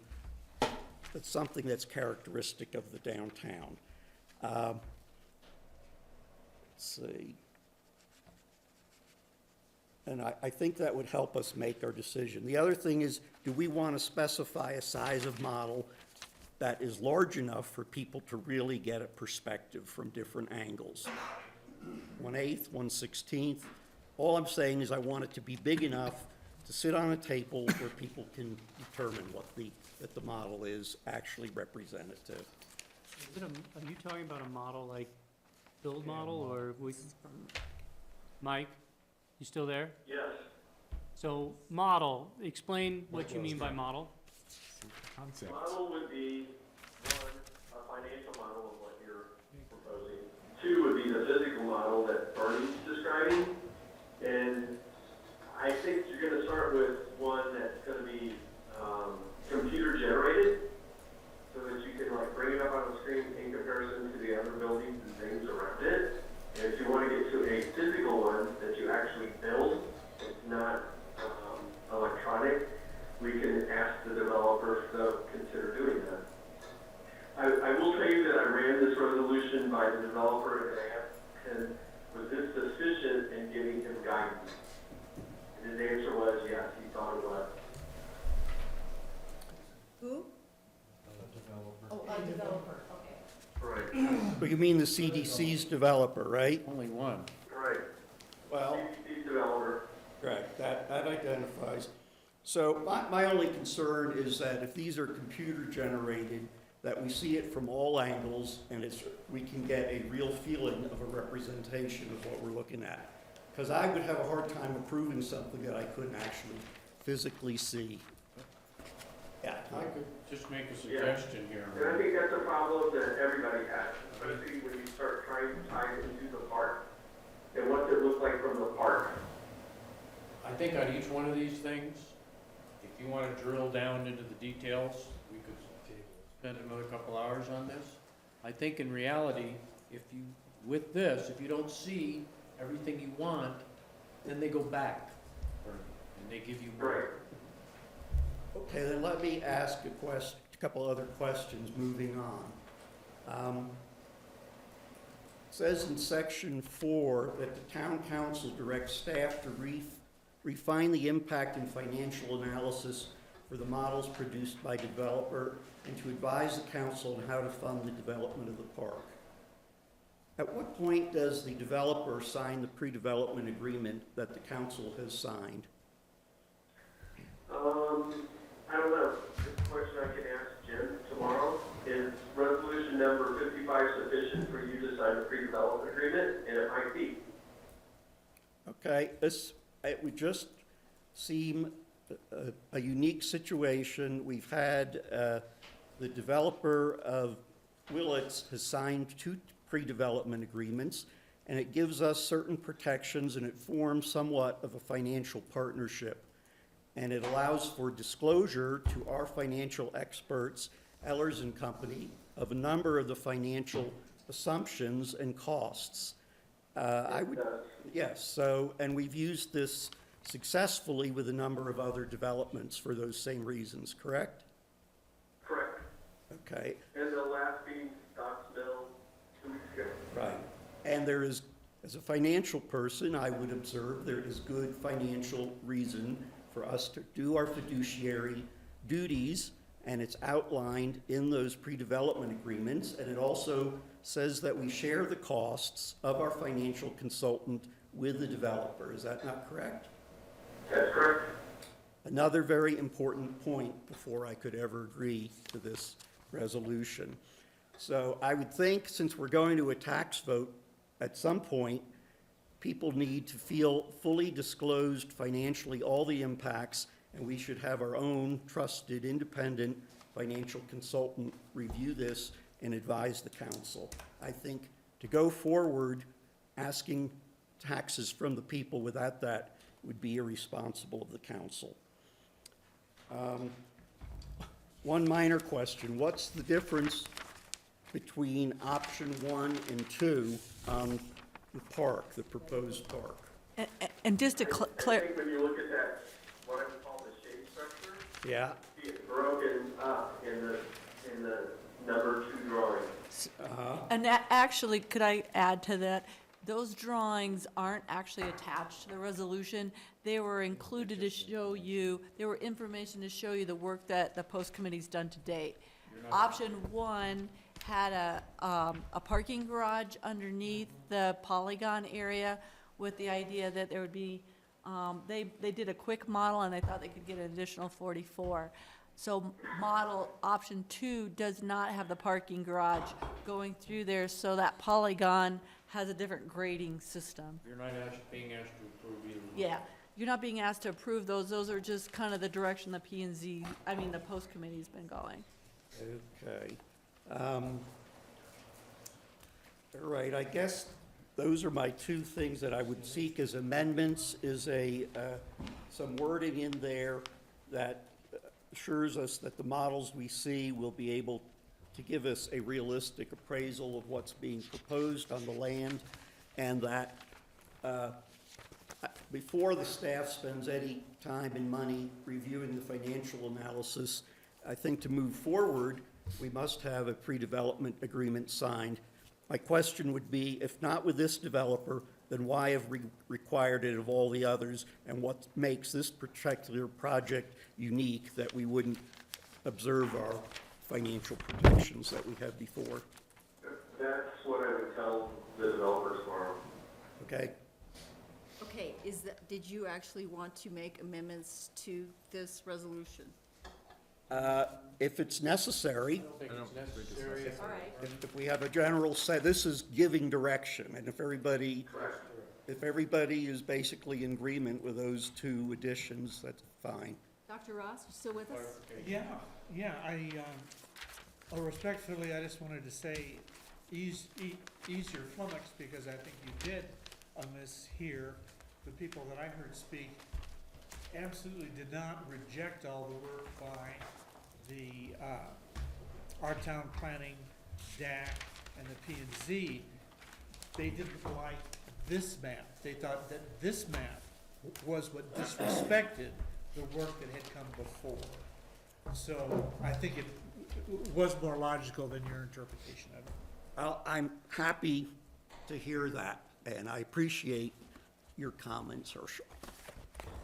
Okay, was that it, Herschel? That's it? I have a question. Yes, Rick. This has been an evolution from an agreement between the town and the Community Development Corporation to go ahead and pursue the goals of the River Master Plan, to get people out of harm's way, to create a developable parcel, in front of a river park with floodplain, floodway improvements. We contemplated, and I think created, the community serving zone district, talked about uses, talked about developing the corridor along Two Rivers Road from Midland Avenue intersection all the way back to RMI.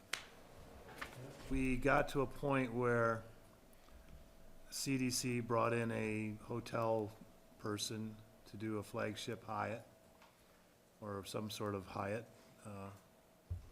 branded hotel, that wasn't well received by the council that was elected in 2012 necessarily, but was on track to go in a certain direction until something blew up.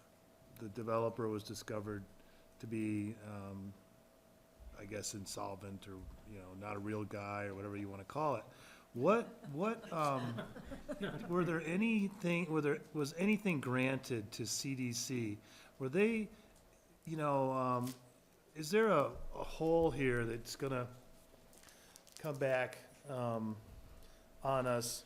Not only in terms of what we might have to cough up to pay for the park portion that's now theoretically gonna be undeveloped, but is there any other potential litigation from, and then in turn, CDC brought another guy in.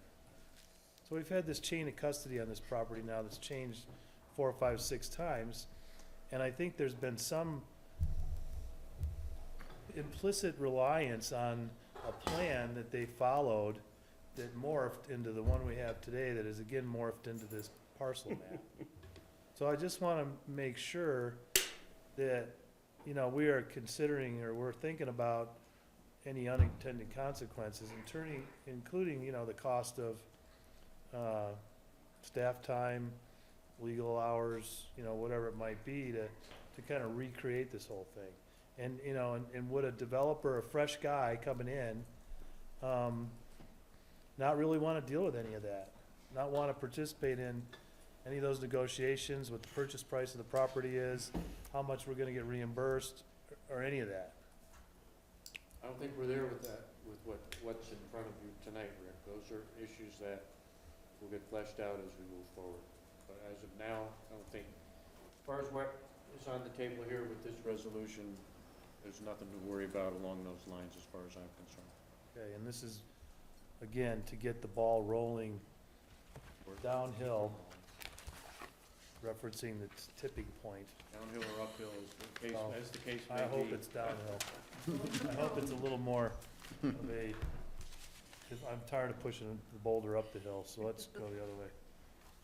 Okay, thanks. Anybody else have a something?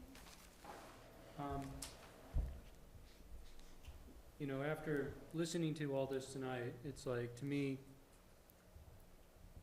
at first I was looking at this going, this is not enough direction because it's very vague. Even this resolution is extremely vague because, there's no, you kind of pick a pink parcel and you have kind of a purple parcel, and there's no real talk about what you're going to put in those parcels, or what kind of setbacks, or you're developing the whole thing or part of the thing or whatever like that. So I do have a concern about how vague this piece is, but there's a part of me that really wants to move things forward and see where we go, and at least explore an option, because we need a partnership with the CDC somehow, some way, since they own the parcel. So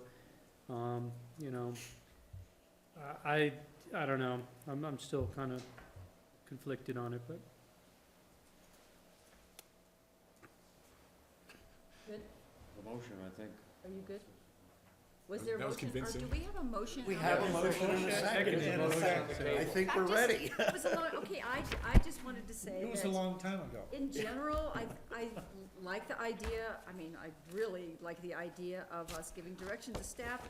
I can't support it because I really would like to pursue this corporate headquarters thing a little bit more. We already have a pretty good idea what the developer who is working with the CDC needs in order to make a buck. And it's, at least last time we talked, it was a lot of residential, which I have clearly stated I do not want there. And I also see that language when I see mix of uses. I think that might mean residential. So even though I'm in favor of giving direction, I really would greatly prefer to get another big business there, another big employer that does not sleep at the park. That is very concerning to me. So, anyway, there's a motion and a second. All in favor? Aye. Opposed? Nay. Did What we get a happened? count? What happened? We need a count, Okay. head All count. in favor? No, we need a head count. Raise your You hand. need, you have that 1, 2, 3. Okay, opposed? 1, 2, 3. Abstain. You can't do that. Then it right. fails. And that's a no. Then it fails, yeah. Why do you abstain? Well, because I think that we just went through a conversation where everybody was in agreement they were gonna give some direction to staff. And what we have here is no direction to staff. Well, you could Well, have made it actually, that's not direction to correct. staff. And, Because- you know, if you wanna reframe it, reframe a motion that says, we support this parcel map as a beginning point of a conversation, negotiation with a developer that will be brought back to the table with with the injection of creativity and, nothing's cast in stone, and will allow the community to participate in a fully transparent way, and everybody can come in and give their speech again, okay? Then, we're good, because to your point and to Gary's point, you wanna know who the big guy is coming in with his corporate headquarters. You wanna know more details, but no one is gonna go forward and do your model or do anything unless there's something behind this that encourages them to do that. And I didn't hear anybody that voted yes or voted no that was encouraging anything. So that's why I'm going, well, we're right where we started. Do you have something, Tom? It's Yeah, ridiculous. two things. One, your staff thinks this gives them direction, so. I think so You may too. wanna consider that, number one. But you know, Number two, so wait a let's minute. be, Wait a minute. Number two, you've heard Mike say that as far as Lowe is concerned, this gives them the direction they need to try to come up with the model and whatever for you to look at. Okay, If so you don't do anything, we need to show that we have some unanimous consent here, that we're giving direction to staff. And we can let our own personal opinions come into play after somebody brings us something. This is what is dividing the community more than anything. And if we could have 7-0 for a change, just to get the ball rolling again, it would be great, because that sends a message to the community that, yeah, we want to move forward. We all have our own individual issues with it. But you know what? You got to put that aside to get the holistic thing that's mentioned in here.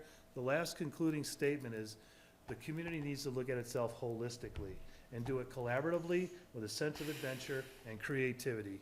And you know what? If we can't agree that that's the way we want to go forward, then we shouldn't be up here. Okay, that was a failed motion. Is there anybody who wants to make a motion to reconsider? And I think it has to be somebody on the losing end of it'd the. be another vote. motion. Or another motion. Otherwise, it was a failed vote and we're done with it.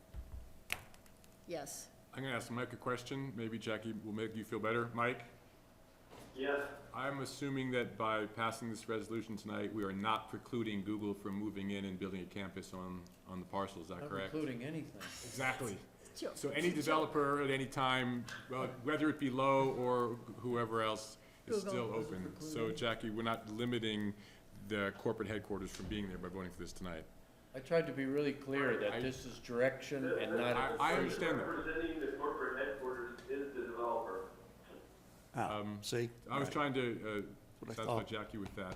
Okay, So so- I think that if you read number one in this resolution, we are directing town staff to work with CDC's designated developer. That's the direction.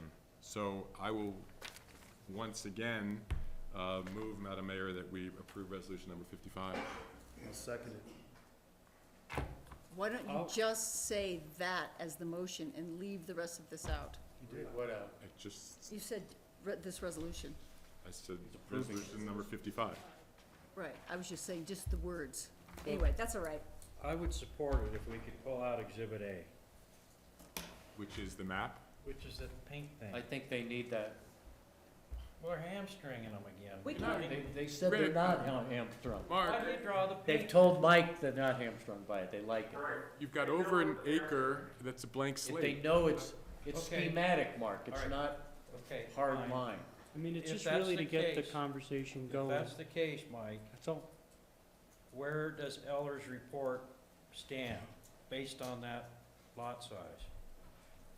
Is it 4 million? We used those lots, we used that lot size in the Allen report. And that was at the 2.5 million then? Right. But now you're gonna get a real development. And that development, when we were doing that, did not include the idea that there could be a commercial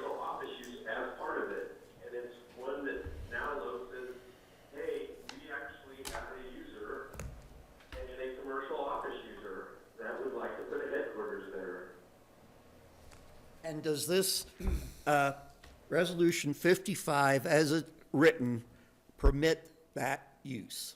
The resolution doesn't permit Or it doesn't prohibit that use? doesn't permit or prohibit any use. Anything. Fine. Well, that's good, thank you. Blank canvas. Call a motion, please. Do we actually have a second again? I did. Rick seconded. Okay, Seconded the motion. all in favor? Aye. Opposed? Nay. All right, passed.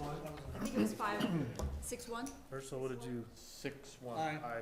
Okay, we got a 6-1. Thank you. They proudly. Motion to adjourn. That's close enough. Can we motion to adjourn? Did you see they Second. took it off? I gotta All in get it. favor? Aye.